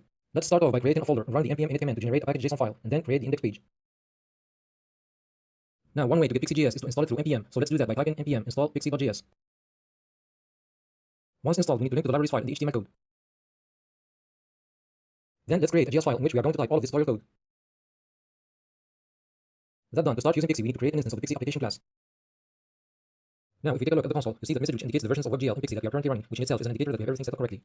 The next step we need to do after we created our Pixie app is to append it to the DOM. This black square on the page is the container of the interactive content, whether it's a carousel, a 2D game, or whatever we are trying to achieve.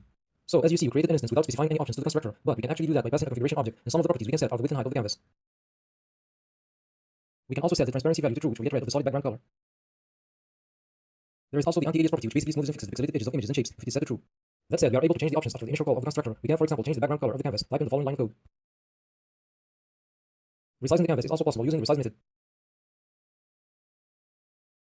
So here we are setting the width and height to match the size of the browser window, but notice that we have an additional horizontal and vertical scrollable space because of the default styling set by Chrome. To get rid of that space, we need to change the style of the canvas element and set its position to absolute, and then we need to remove any default margins and paddings. Here's an analogy to wrap up what we've done so far. You can think of the application instance as a new Photoshop project. The app.render is an internal mechanic that is responsible for drawing elements on the canvas, while the app.view is the canvas itself. So here we are setting the width and height to match the size of the browser window, but notice that we have an additional horizontal and vertical scrollable space because of the default styling set by Chrome.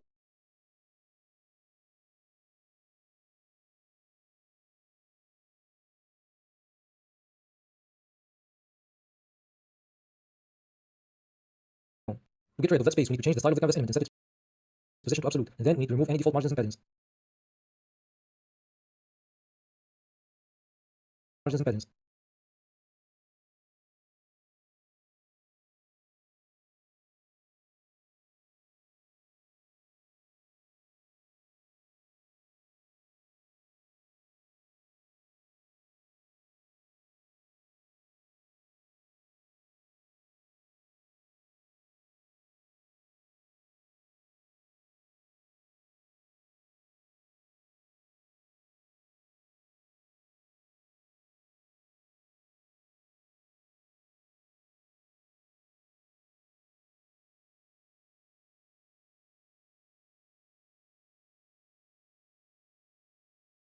Here's an analogy to wrap up what we've done so far. You can think of the application instance as a new Photoshop project. The app.render is an internal mechanic that is responsible for drawing elements on the canvas, while the app.view is the canvas itself.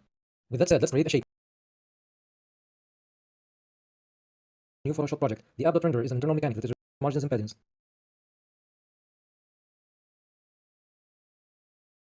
Here's an analogy to wrap up what we've done so far. You can think of the application instance as a new Photoshop project. The app.render is an internal mechanic that is responsible for drawing elements on the canvas, while the app.view is the canvas itself. With that said, let's create a shape and we'll get back to the Photoshop analogy in a second. Shapes in Pixie.js are stored in the graphics class, and every shape we are going to create is going to be an instance of it, whether it's a circle, a rectangle, a line, etc. Now, to transform the graphic we've just created into a rectangle, we need to follow a couple of steps. The first step is to call the begin fill method and set a color for the rectangle.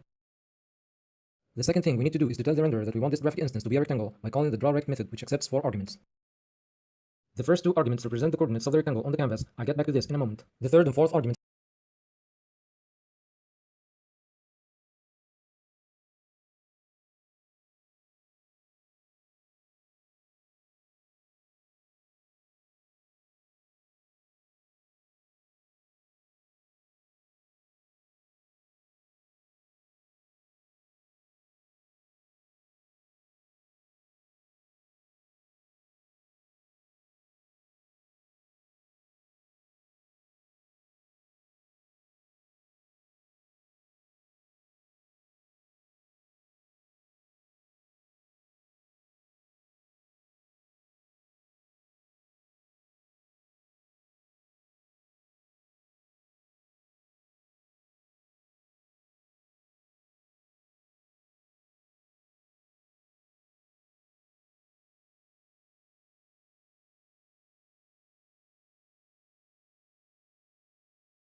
represent the width and height of the rectangle respectively.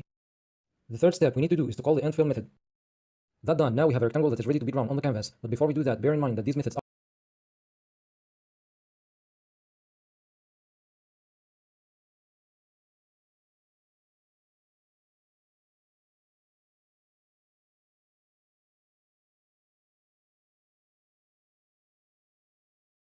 are chainable. Therefore, we can make this code concise by calling these methods from the same variable. Now, to display the rectangle on the canvas, we need to call the addChild method from the stage member of the app and set the rectangle as an argument. We can add stroke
to the rectangle by calling the line style method, and here we can set the width of the stroke, the color, and the alpha or the opacity, which needs to be a number between 0 and 1. So back to the analogy, shapes and images in Pixie.js are pretty much the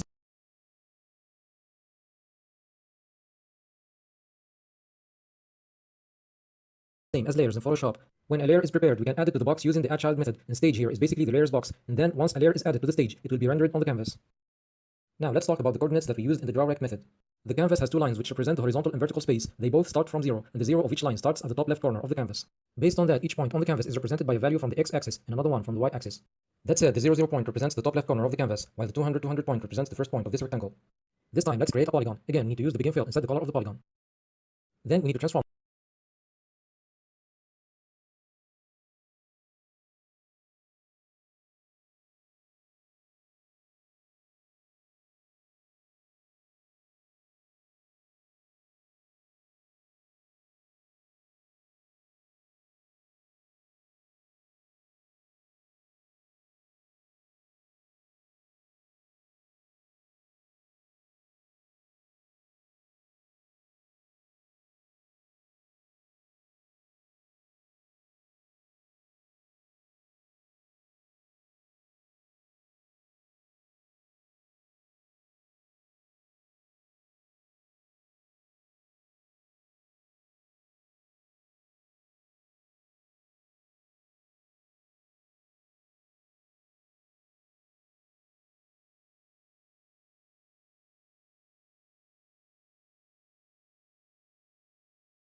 this graphic instance into a polygon using the drawPolygon method, which takes an array of numbers as an argument.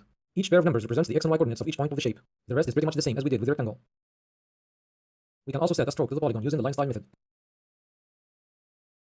Another example of shapes that we can draw is circle. So let's create another instance of the graphic class and call the begin fill method.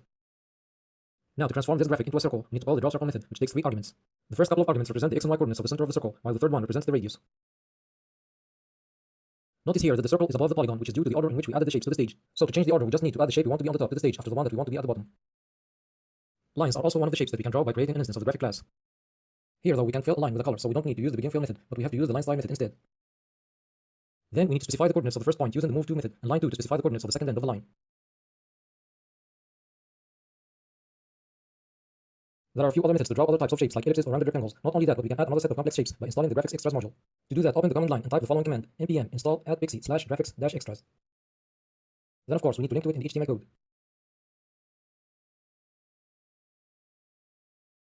Torus is a complex shape which is basically a circle with an outline that forms a sort of donut-like shape that can be used to create a logo, for example. To draw one, we need to create another instance of the graphic class and call the begin fill on it. And then we need to call the drawTorus method, which takes a set of arguments. The first couple of arguments are the coordinates of the center of the torus. The other two are the radiuses of the inner and outer circles. We can add another couple of arguments which represent the location of the start and the end of the arc to draw. Let's finish this section with the last example, which is the star shape. So after creating the graphic instance and calling the begin fill on it, we need to call the drawStar method. The first two arguments of the method represent the coordinates of the star. The third one represents the number of points, and the fourth argument represents the radius of the star.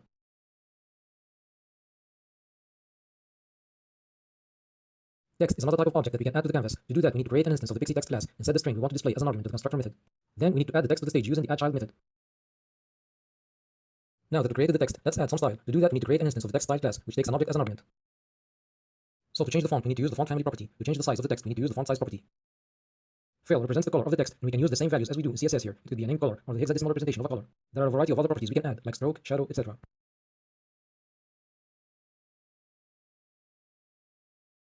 Now we need to pass this style variable as a second argument to the constructor of text. The text can be changed later. To do that, we need to update the value of the text property that belongs to the text instance. The same thing goes for the style. We can change any property using the dot notation of the variable holding the text. So here, for example, we can set a few properties to add a line break and center the text.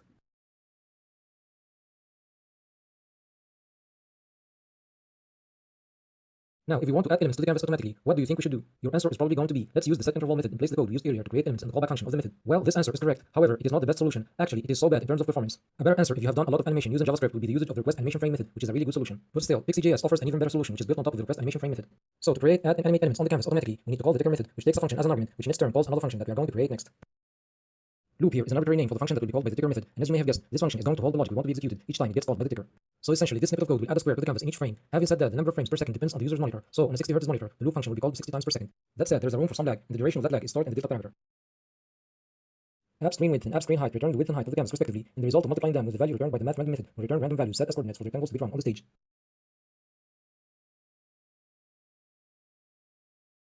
That done, let's take a look at the result. We define an image as a texture in Pixie.js. Furthermore, we can't add a texture directly to the canvas. Instead, we need to put it inside of a sort of a container before appending it to the stage. That said, let's add an image to our canvas, and as you see, I have already added a folder with a few photos to the project folder. So the first step we need to do is to create a texture out of an image using the Pixie texture from method and specify the path of the image as an argument. The second step is to create an instance of the Pixie sprite class and set the texture we've just created as an argument. And the third and final step is to add the sprite to the stage. Let's take a look. And there we go. We can actually create a texture and a sprite at the same time with one single line by using the Pixie sprite from method.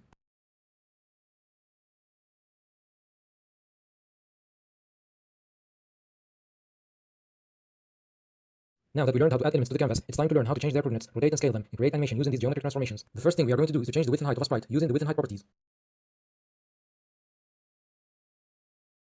We can do the same thing using the scale x and scale y properties, but in this case we need to use relative values instead of absolute ones.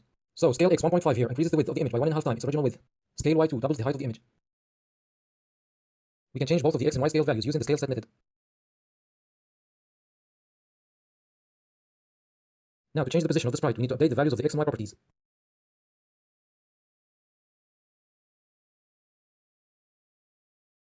To create an animation from the position change, we need to use the ticker method. So here we can make a horizontal translation animation by increasing the value of x by 1 pixel per frame.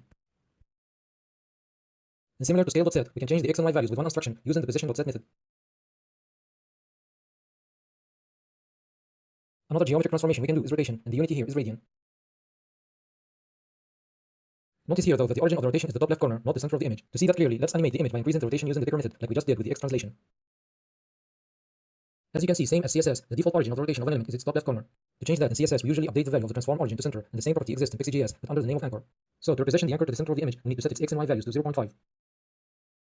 And then again, we can change the position of the anchor with one instruction by calling the anchor.set method.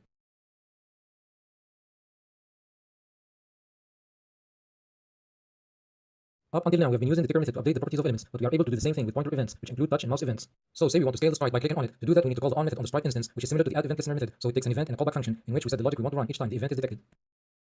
Then we have to set the interactive property of the sprite to true. This is a crucial step because it activates the event's detection on the sprite. Let's test this out, and it works like intended. An accessibility thing we can do is to give a hint to the user that the image is clickable by changing the cursor icon to a finger pointer, like a link or a button. To do that, we need to set the button mode property of the sprite to true. On the other hand, we need to use the classic add event listener method for keyboard events.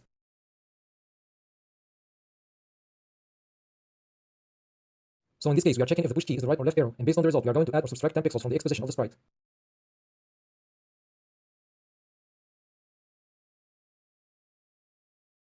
Sometimes you want to wrap a group of 2 or more sprites in one single container, and the most common example of that is characters and their weapons. It is basically the same concept of layers groups in Photoshop. That said, to create a container, we need to make an instance of the Pixie container class. Now, instead of adding the sprite directly to the stage, we need to append it to the container we've just created. Let's create another sprite and add it to the same container. That done, now we need to use the add child method to add the container to the stage. As we didn't change the positions of the images, they are on top of each other, therefore the size of the container is merely equal to the size of the biggest one of the two sprites. However, if we change the position of the second sprite, for example, the size of the container will change accordingly. We can also reposition containers like we do with shapes and sprites. An important thing to keep in mind is that the position of the sprites within a container are relative to the container, not to the entire stage. To better understand that, let's try to get the X position of the third sprite and see what we will get. And as you can see, the X value is equal to 0 instead of 200, which is the amount of translation we already applied to the container, and that's because the container itself has its own grid, which is followed by its children. That said, we are still able to get the global position of the sprites that live within the container using the get global position method instead of X or Y, which again represent the local position of a sprite. There is the children property which holds all the sprites that belong to a container. Furthermore, there are actually two types of containers, the one we've just seen, and the particle container. A particle container works pretty much the same way as the regular container, however, it is way more performant, and that actually comes with some compromises, because this type of container doesn't have all the features that the regular container has. Having said that, a particle container implements the basic object transformations like scale or rotation, and some advanced functionalities like tint. However, other more advanced functionalities like filters, which we are going to see later, are not available. So, to create a particle container, we need to instantiate the Pixie particle container class, and within the constructor method, we can set a few parameters and configurations. The first parameter is a number which represents the maximum amount of elements that the particle container should have. The second parameter is an object in which we can either add or omit some properties for the sake of performance. Of course, the less properties the particle container has, the faster it becomes. The first property is position. The default value of this property is true, which means that we can change the position of the elements that belong to this particle container. Rotation. The default value of this property is false, which means that we can rotate elements that belong to this particle container unless we set it to true. Vertices. The default value of this property is false, which means that we can change the value of the scale or the anchor position of the children, for example, unless we set it to true. Same thing goes for tint in UVS, which is needed for sprites animation. More on that later on. To load images and other kind of assets into a Pixie.js app like a JSON file, for example, we need to use a loader. To do that, we can either create an instance of the Pixie.js loader class or just use a pre-made instance, which is exactly what I'm doing here. Now that we have the loader instance ready, to load an image, we need to call the add method. The first argument here is the name of the property which will be contained in the loaded asset, which is the image in this case. The second one is obviously the file path. Then we need to call the load method to start the loading process, because add is just a sort of a preparation before the actual loading of the file. The setup argument here is a function which holds the logic to run once the asset is loaded. That said, let's create this setup function, and by the way, the name is arbitrary, so you can name this function as you like. So as you see, setup takes two parameters. The first one is loader, which is basically the loader that will be used to call this function. The second parameter is an object, which will be filled with the loaded asset. Now, since we are going to load an image, we can create a sprite out of it. So resources again is an object containing the loaded assets. SHA-4 texture is the property holding the loaded image.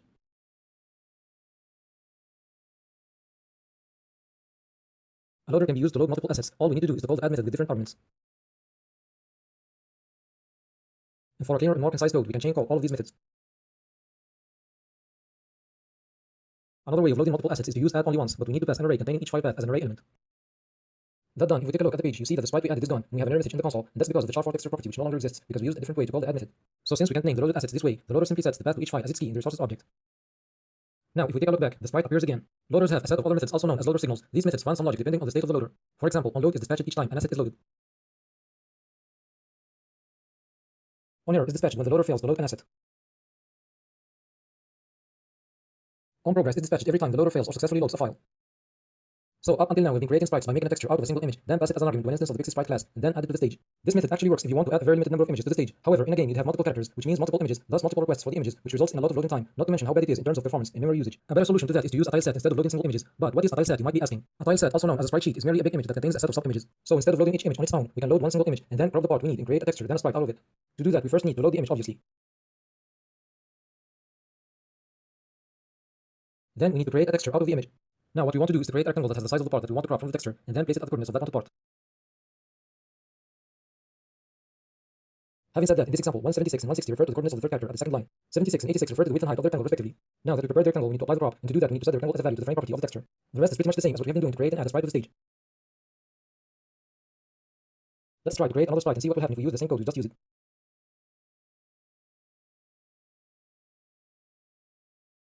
As you can see, even though we changed the coordinates of the rectangle, we got both sprites pointing to the same character in the tileset. Well, that's because texture 1 and texture 2 are actually pointing to the same texture object. So they generated PNG in JSON form. Actually, let's try to do that and see what.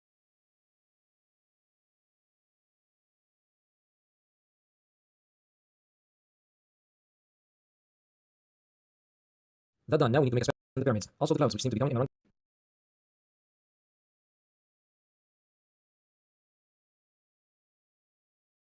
Now let's see the result. And there we go, we have smaller but more clouds. To animate the clouds, we need to change their position. But again, if we change the value of the X property of the sprite, the entire cover and space will be moved. So instead, we need to move the texture within the sprite and make it in a way that the empty part is automatically filled with a new texture. To do that, we need to change audio is a crucial component when it comes to games. Audio is the path to the audio file you want to use. Things I need to tell you before the end of this video. Then we need to add it to the filters property, which contains there are a few built-in filters because they will open your eyes on a wide range of possibilities that are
I'm going to continue without the camera for a bit. Maybe I'll put back again. I put 1.5 hours again, then I take another break.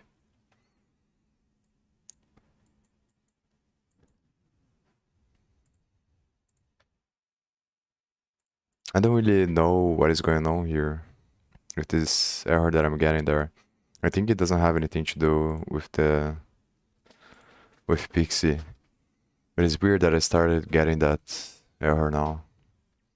It's probably something to do with the connection, but I don't understand because proxy means that it is from, as far as I understand, a proxy is used to connect. So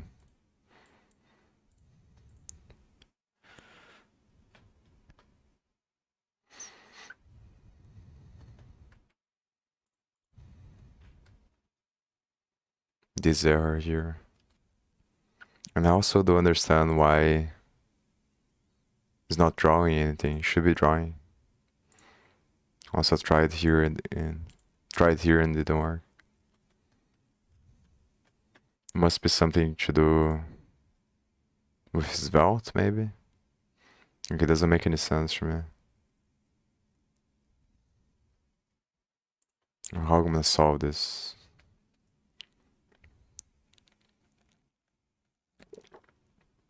Like the app view is obviously working because it's showing the background there. And I think it's going through this function. This is console logging here.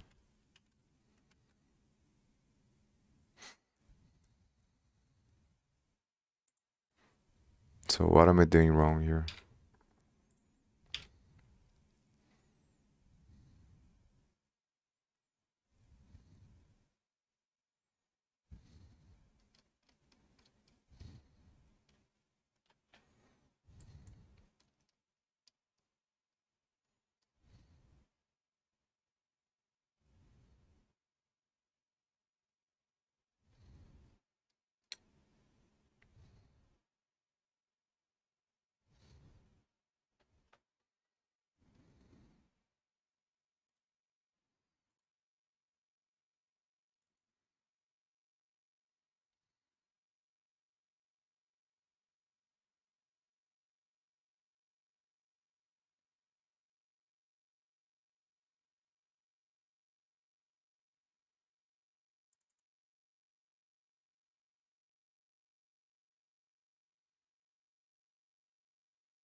Maybe draw shape instead of draw a circle.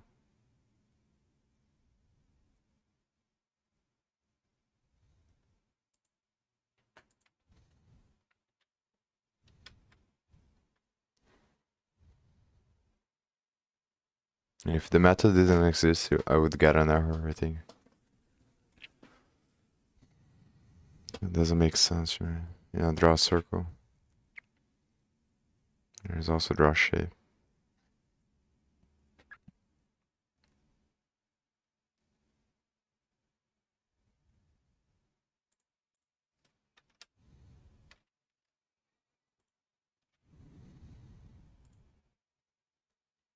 And I think I can't use ChatGPT now because probably too many people using.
And my concern is that for some reason that error that I'm getting there is what's preventing from the thing being drawn. But I think that doesn't make a lot of sense because otherwise nothing would work, like the other stuff that I'm doing here. And it's weird that maybe I was already getting this error before, but I just didn't realize. It's very annoying. I think it has something to do, maybe it's because I'm running this stuff here for the blockchain. That looks like the WebSocket is connected, so like I think it should stop the other things if this was the problem, but I'm not 100% sure.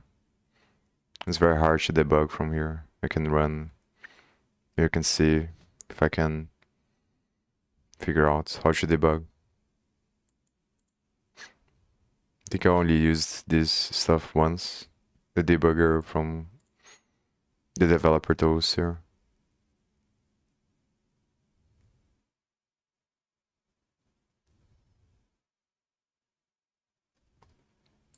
But I think it's like part of me thinks that it's a waste of time because it's probably not that the error.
And this is the previous errors that I was getting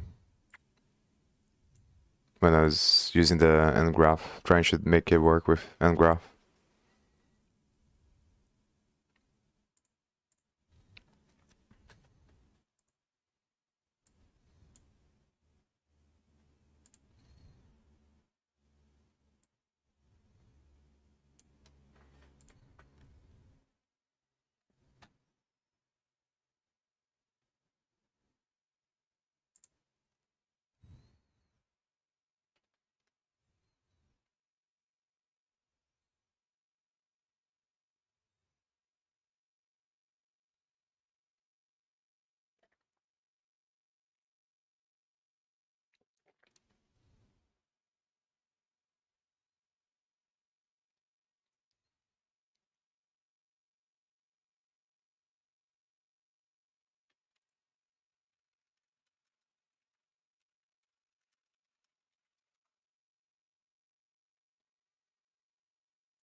Yeah, that's what I imagine.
I decided to do it with Svelte because I remember trying to do stuff with the canvas in React and it was a pain of the ass because of the state.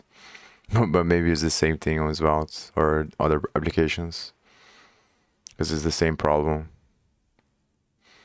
of updating the state with the canvas. And then it gets really annoying.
I think the problem is that I probably have to do some sort of dynamic imports or something like that.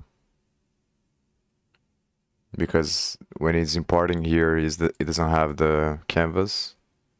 So some problem under the hood that I don't understand how it works. But it's probably because Svelte works with server-side rendering. And then because you need the canvas, like it doesn't matter that I'm putting this stuff on inside of the zone mount, I still got this issue, and I don't understand really well under the hood what happens. Like, how does the state, the way that the framework manages the state, is gonna interfere with the canvas? That's what I need to understand. And it's probably gonna be the same for all the frameworks. So it's probably a mistake to choose this vault just because of that. Because obviously I have more experience with React so far and Next.js. So it would be easier to do it with Next.js, I think. But now that I started with Svelte, I think I have to figure out. And once I figure out, then it's gonna be the same problem and the same challenging all of the frameworks probably. Because I think over time the tendency is to frameworks to move to server-side rendering, I think. Because it seems like it's a better approach, best approach. So that's the most annoying part of dealing with the canvas. And there's several things actually that are challenging. I'm only concerned because I have the timeline of 6 weeks, so hopefully it doesn't take me more than a week to figure out. Like I would like to at least have something to show by the end of the 6 weeks.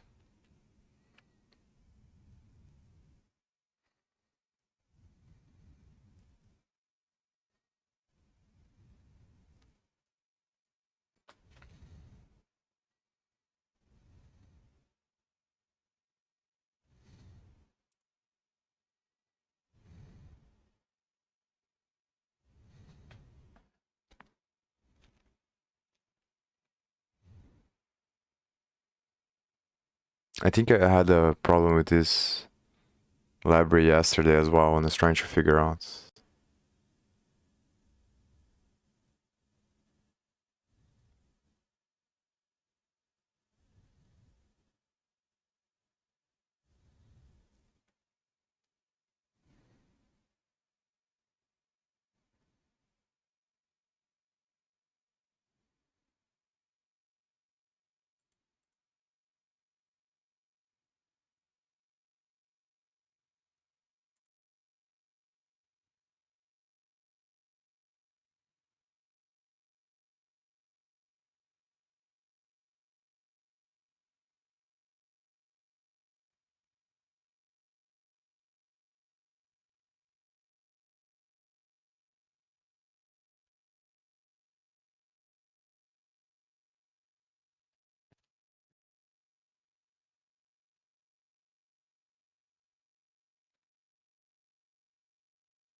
It's difficult because I don't know like exactly what the problem is. So like I'm concerned that if I go to this route, maybe that's not the problem, and then I just spend a bunch of time changing a bunch of things, then I'm gonna have to go back and redo everything. And because I'm not getting any errors there, that's the problem. So I imagine what makes the most sense to me now is probably this actually that I'm importing here, but it doesn't have the library but it should have. That's the problem. That's the thing that I don't understand. It's because if I'm rendering here and I'm awaiting to import here, so by the time it runs this function, it should have, and I'm also using this stick here, which I don't remember exactly what it does, but I know it's something for from Svelte to wait for changes on state, I think. So I know that this part is working and this part is working because it's showing the background of the application there. But then it's not drawing the stuff here. Also, this doesn't change anything because it's just for the graph. And I'm not using the graph here yet. So the problem must be somewhere here, obviously. It's not everything else. So it might be this thing here, but the issue is that I have to understand more how it works under the hood. That's the problem. Like what is exactly, but then this is the issue because then it's like you're opening up the Alice's rabbit hole where like the library is massive and then I'm gonna have to spend a bunch of time. I think I'm gonna have to spend a bunch of time anyway understanding Pixie. But start to clarify if the problem is on Svelte or Pixie or both. Combination of both.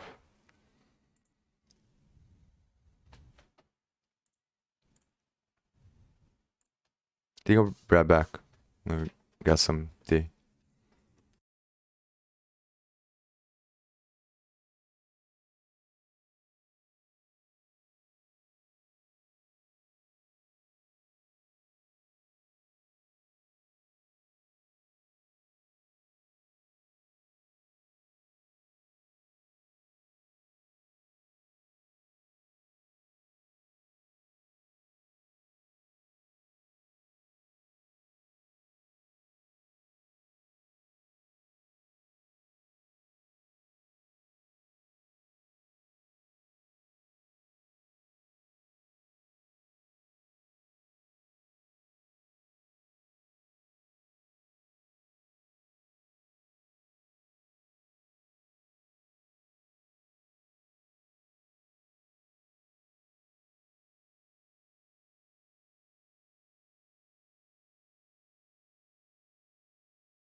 But I think it's good that this is happening, because then, like, I have to study this stuff anyway, so to understand more how it works.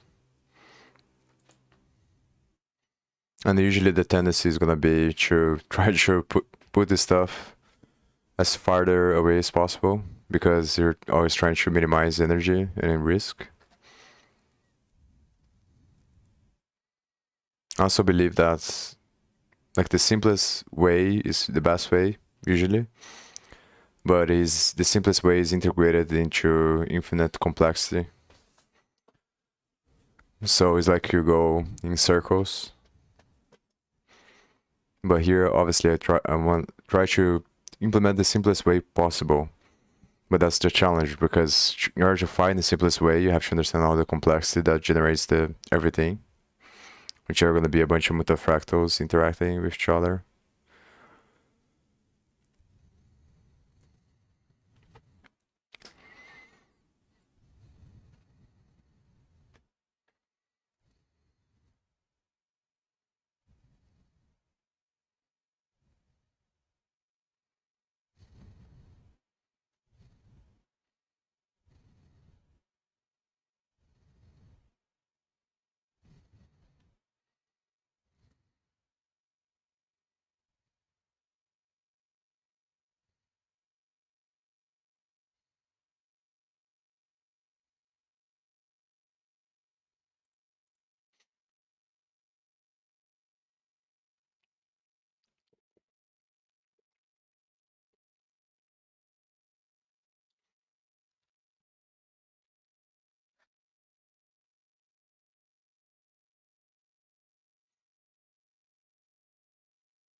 Maybe I need to use before updates or some of those methods.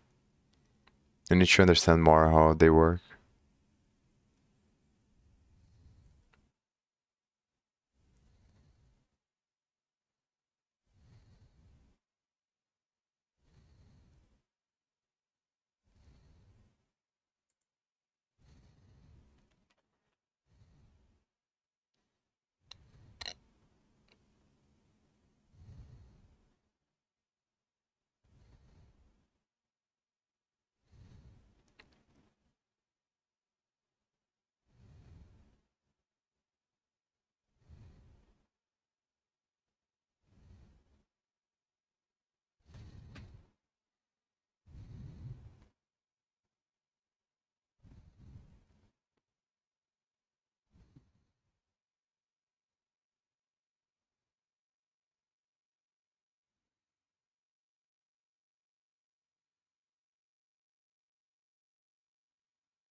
Maybe I need to make the thing reactive.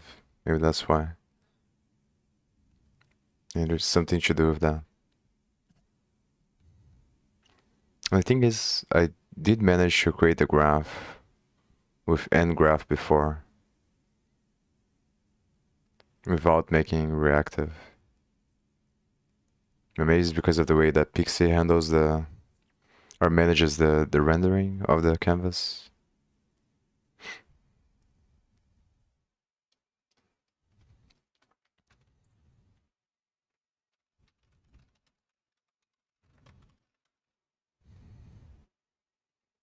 I think that hopefully in a few hours I'll be able to use ChatGPT again.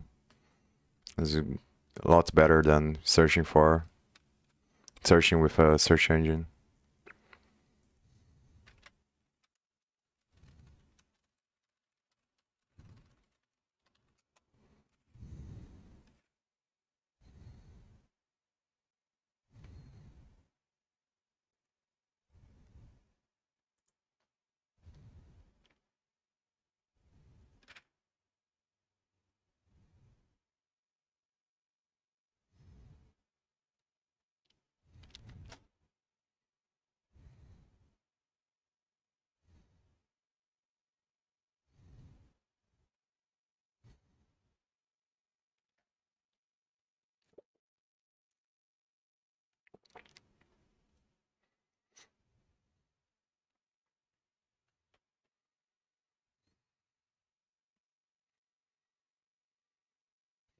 Let me go back to reading the. So there's three key things here. One is Svelte, the other is Vite. Obviously, Svelte uses Vite. Vite, I think, is the compilation, the compiler. Then Svelte uses Vite and server-side rendering. So it could be the server-side rendering thing from Svelte, or the Vite configuration, or it could be the way that Pixie works, or a combination of all of them. The problem that I'm having there.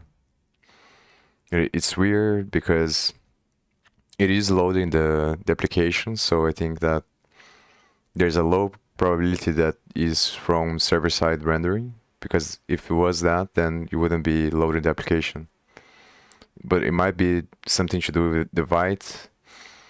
I think it has something to do with the way that the state is updated, or the way that Pixie modifies the state in the canvas.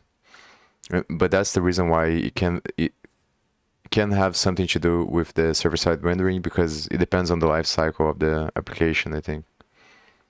Like, that's what I need to understand, I think, is how the update cycle works, because I understand that on mount, on Svelte, is gonna change the state when the component mounts in the page.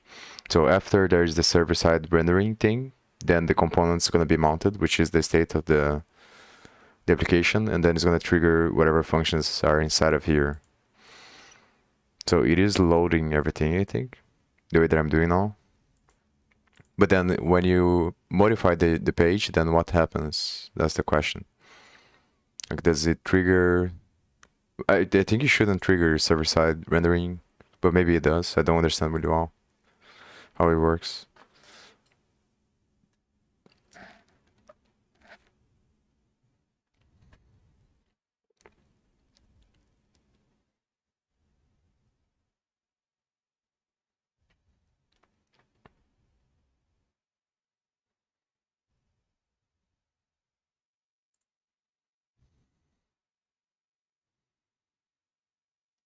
It might be, yeah, but it might be this import here though. That's what but the thing is that this is running after the thing, but maybe there's something because of the way that it's importing. I don't know.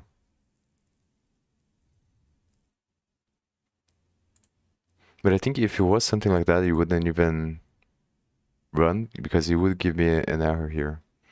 And I think this error has something to do with the connection and not the Pixie.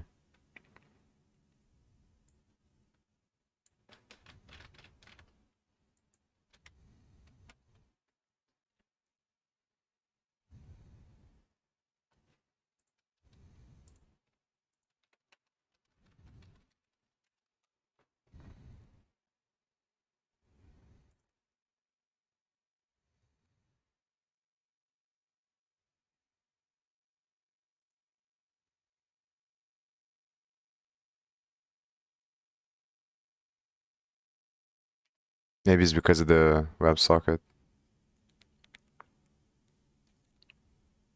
I think I'm gonna try to put this stuff.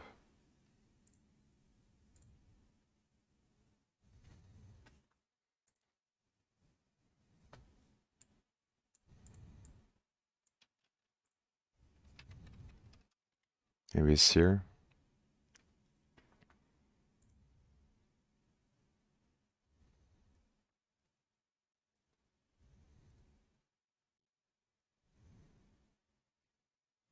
But I think this is not something that I wanna do.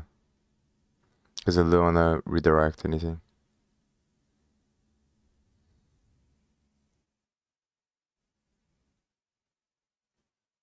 And if it was a problem with the WebSocket, then it wouldn't be connecting. And I think I wasn't getting this problem before.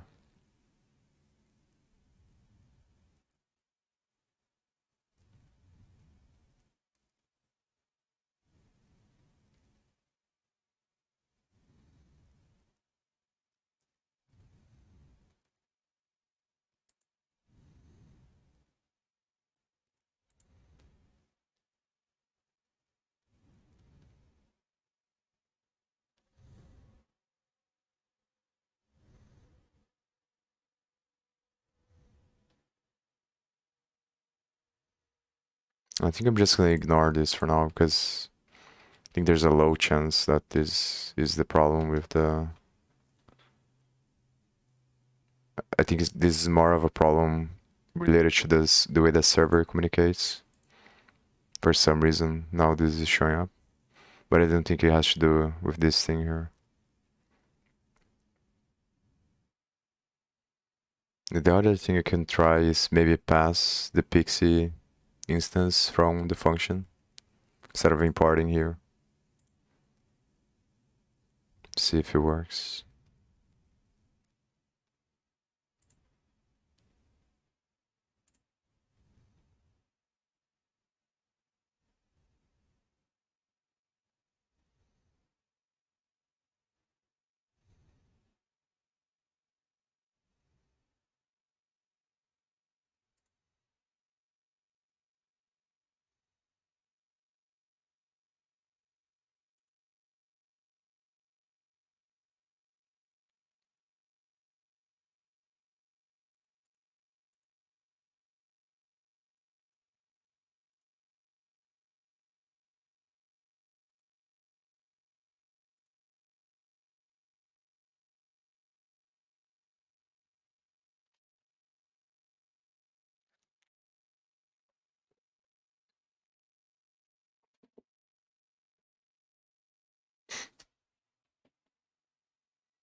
Maybe I need to use this stuff here. Get context and set context.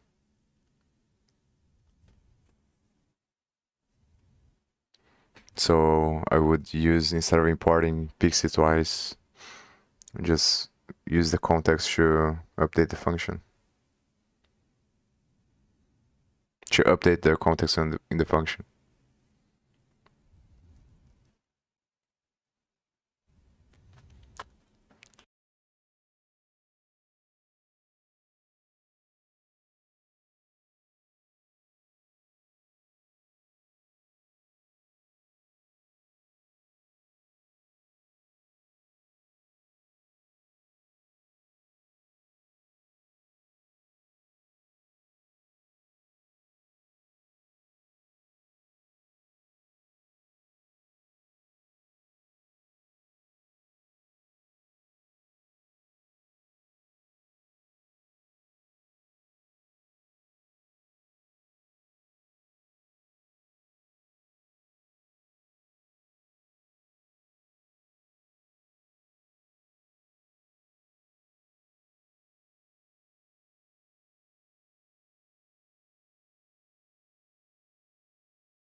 That's what I need to do, I think. So I use a context in the main one, and then I set the context, and then I get the context on the function file instead of importing. Maybe that's the problem.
And so I need to study the context in these vaults.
Maybe I should go one by one here, but I'm not sure. Maybe it's better to go directly to the thing that I want to know, which is the context.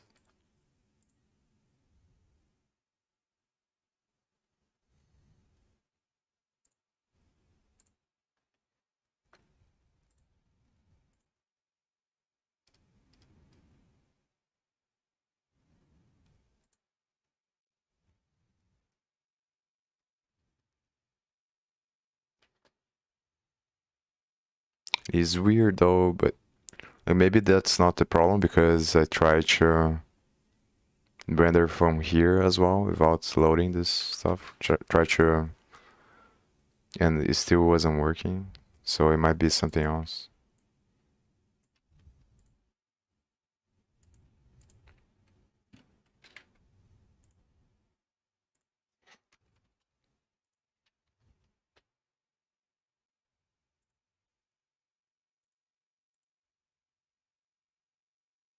Yeah, it still doesn't work.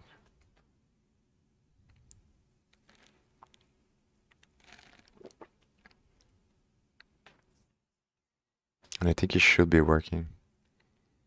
The other thing that I can try is obviously try to create a different project, maybe with a different framework or just vanilla JavaScript and see if it works. Because that way I would be able to know, like, if it's a mistake I'm making with the way that I'm doing things with the application, with Pixie, or is because of Svelte.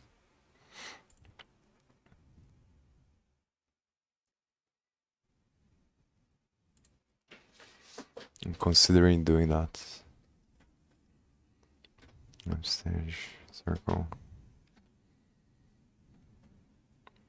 I think the context is not gonna change anything if it's not working from here as well.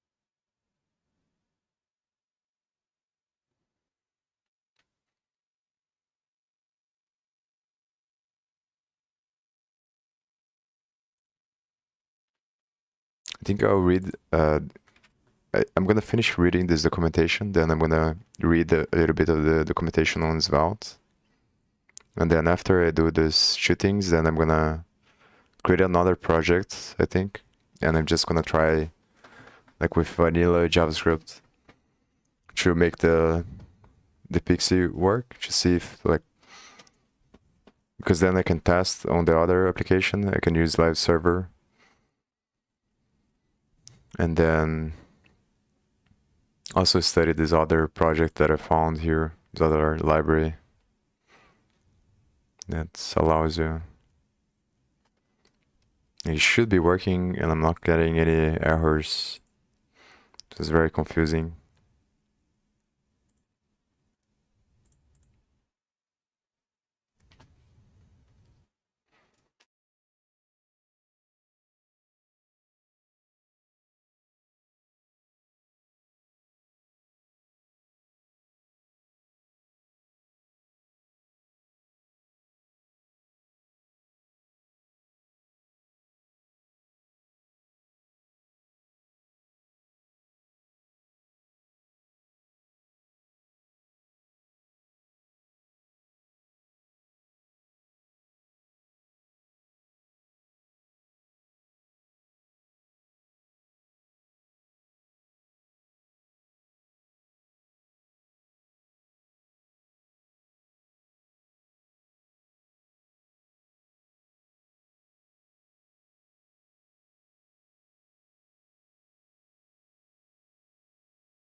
think I can try to change the texture to black here. The background color.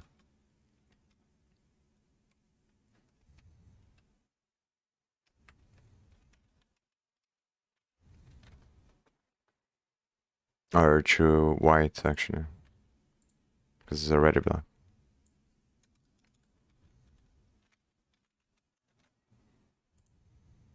Yeah, it's not gonna change anything, I think.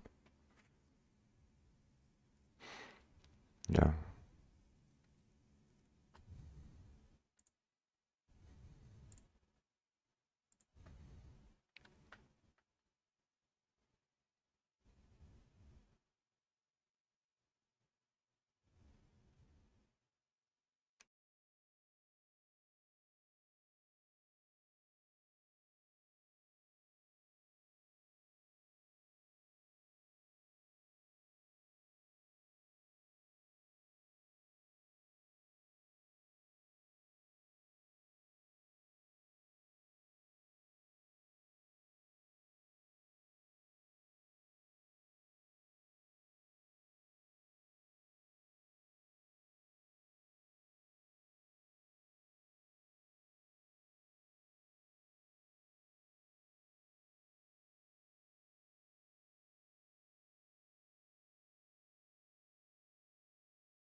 Interesting. So at least I'm getting errors here.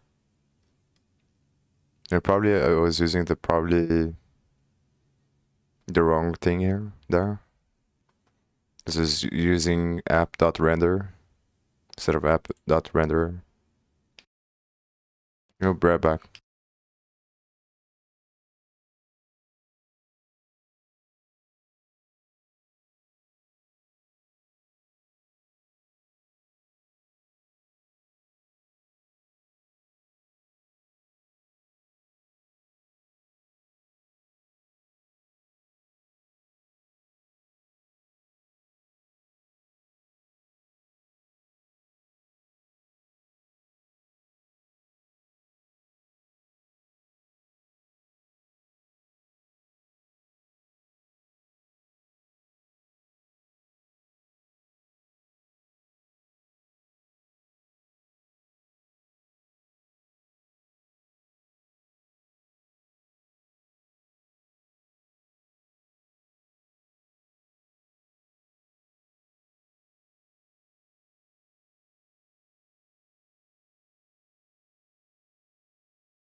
It's probably because I'm using the wrong thing here. Maybe now it will work. Looks like still doesn't work.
Yeah, it's still nothing.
think I'm gonna put more half an hour here and then I'm gonna stop after that. Probably gonna continue to study this off-string though. Like reading the documentation, everything makes sense, but I still don't understand why it's not showing anything there.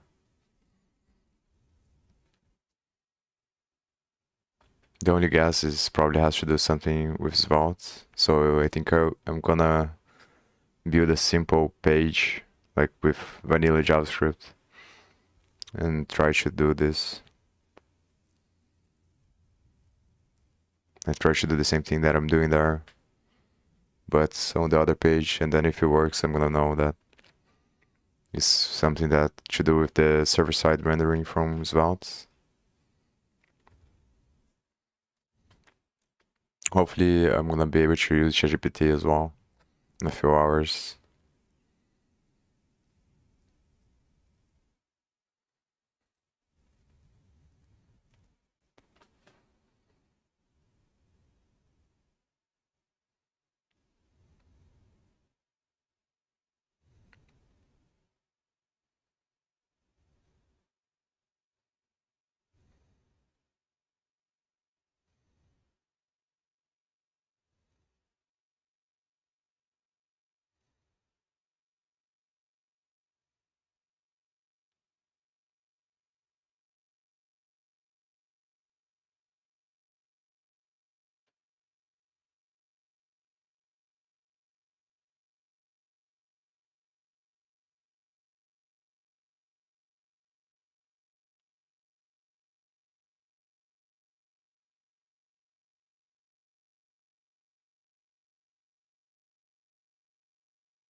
And this is gonna be really annoying.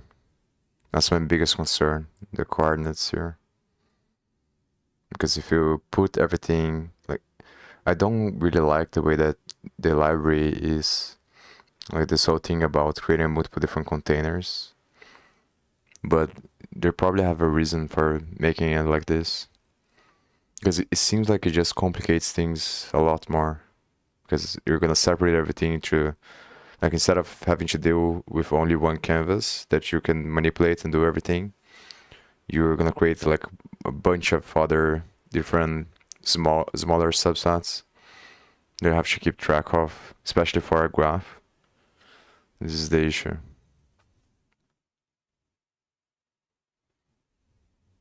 And I think I can't really get much out of the other of ngraph to see how he did it to integrate Pixie, because from the stuff that I've seen there, he didn't do much besides the stuff that I'm doing here with the library. Like the additional complexity that ngraph has there is all the other stuff related to figuring out the position of everything and figuring out the event listeners. But for something really basic, I think that's studying the ngraph stuff is not gonna help me.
I think I'm gonna have to build something else, like a simple HTML with vanilla JavaScript and see if it works.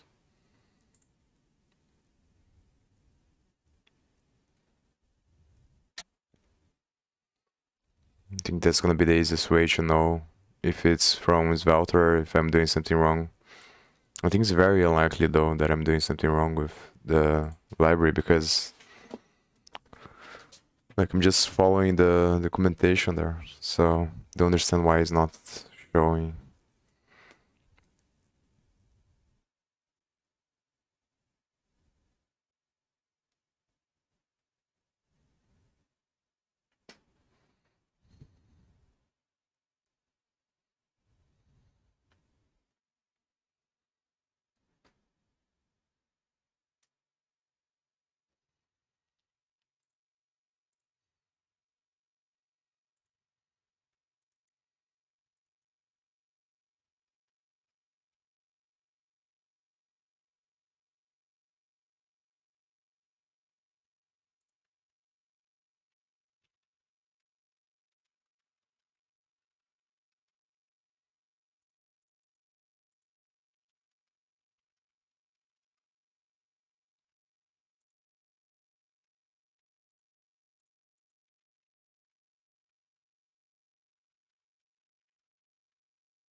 I have to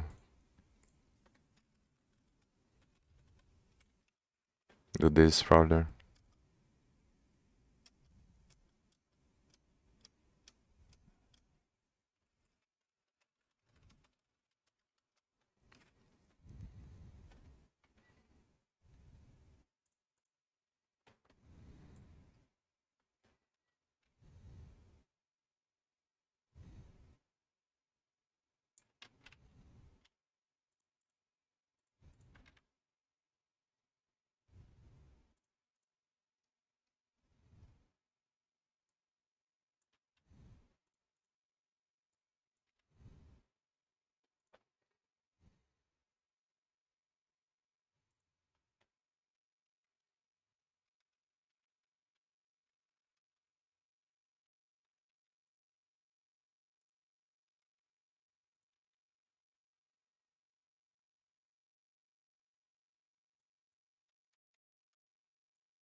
Maybe that's why I'm getting the other order.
So I should probably do this thing here. Pass the navbar to the layout.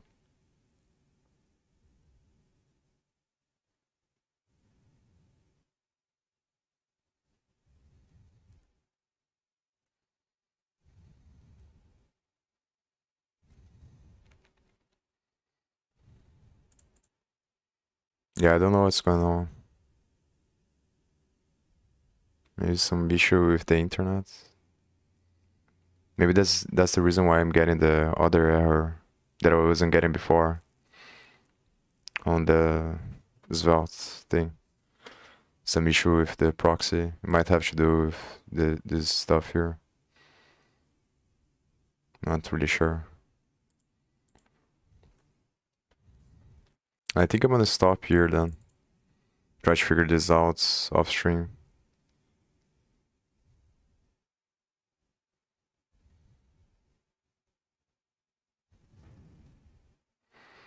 And probably continue to do this tomorrow. I don't know how long, like, I'm gonna try to make it work with this thing before I try to use another library or try another solution. Because obviously, like, I have to, because the problem is that this is just the beginning. So it's gonna have, like, there's a lot of other stuff that I need to do after I solve this.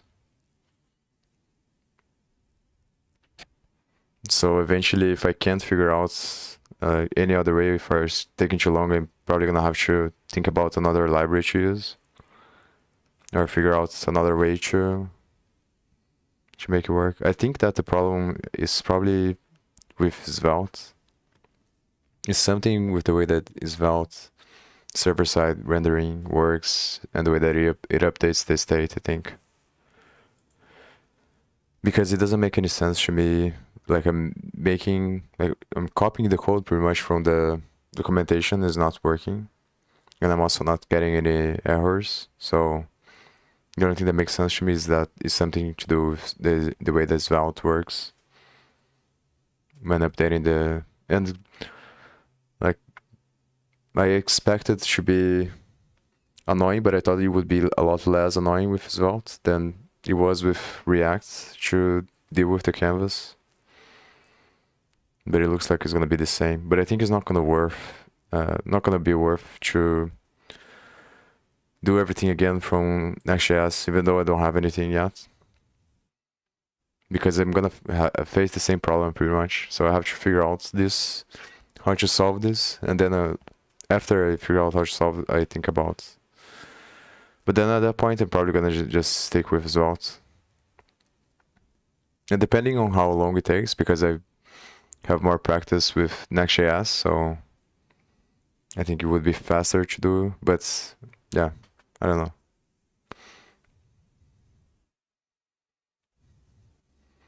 But I think once I figure out how to render things, I think that's probably the most challenging, because the other is going to be challenging as well, the other parts, but it's just more about the calculations done. Because once you render everything, then it becomes, like, it is challenging because I'm going to have to figure out how to set up the events listeners and everything, and the physics engine is probably very challenging as well. But at least I'm gonna have something at that point that I can look at. And I'm gonna try to not revert back to Vue.js, because with Vue.js I think it's gonna be a lot harder long term to just modify everything so I can get the event listeners. I think the good side of this, using Pixie is like also that it's faster. It allows more nodes, and then it's going to be easier to customize, I think, after to add the extra functionality that I want the graph to have, which is the ability to navigate with the keyboard and to open the files as you navigate through the graph. And then maybe change colors or run the script in real time to see the flow of the data. That would be cool as well, I think. Just see, like, the execution on the graph by changing the colors of the nodes and the edges as it executes. think that would be very powerful to understand what's happening.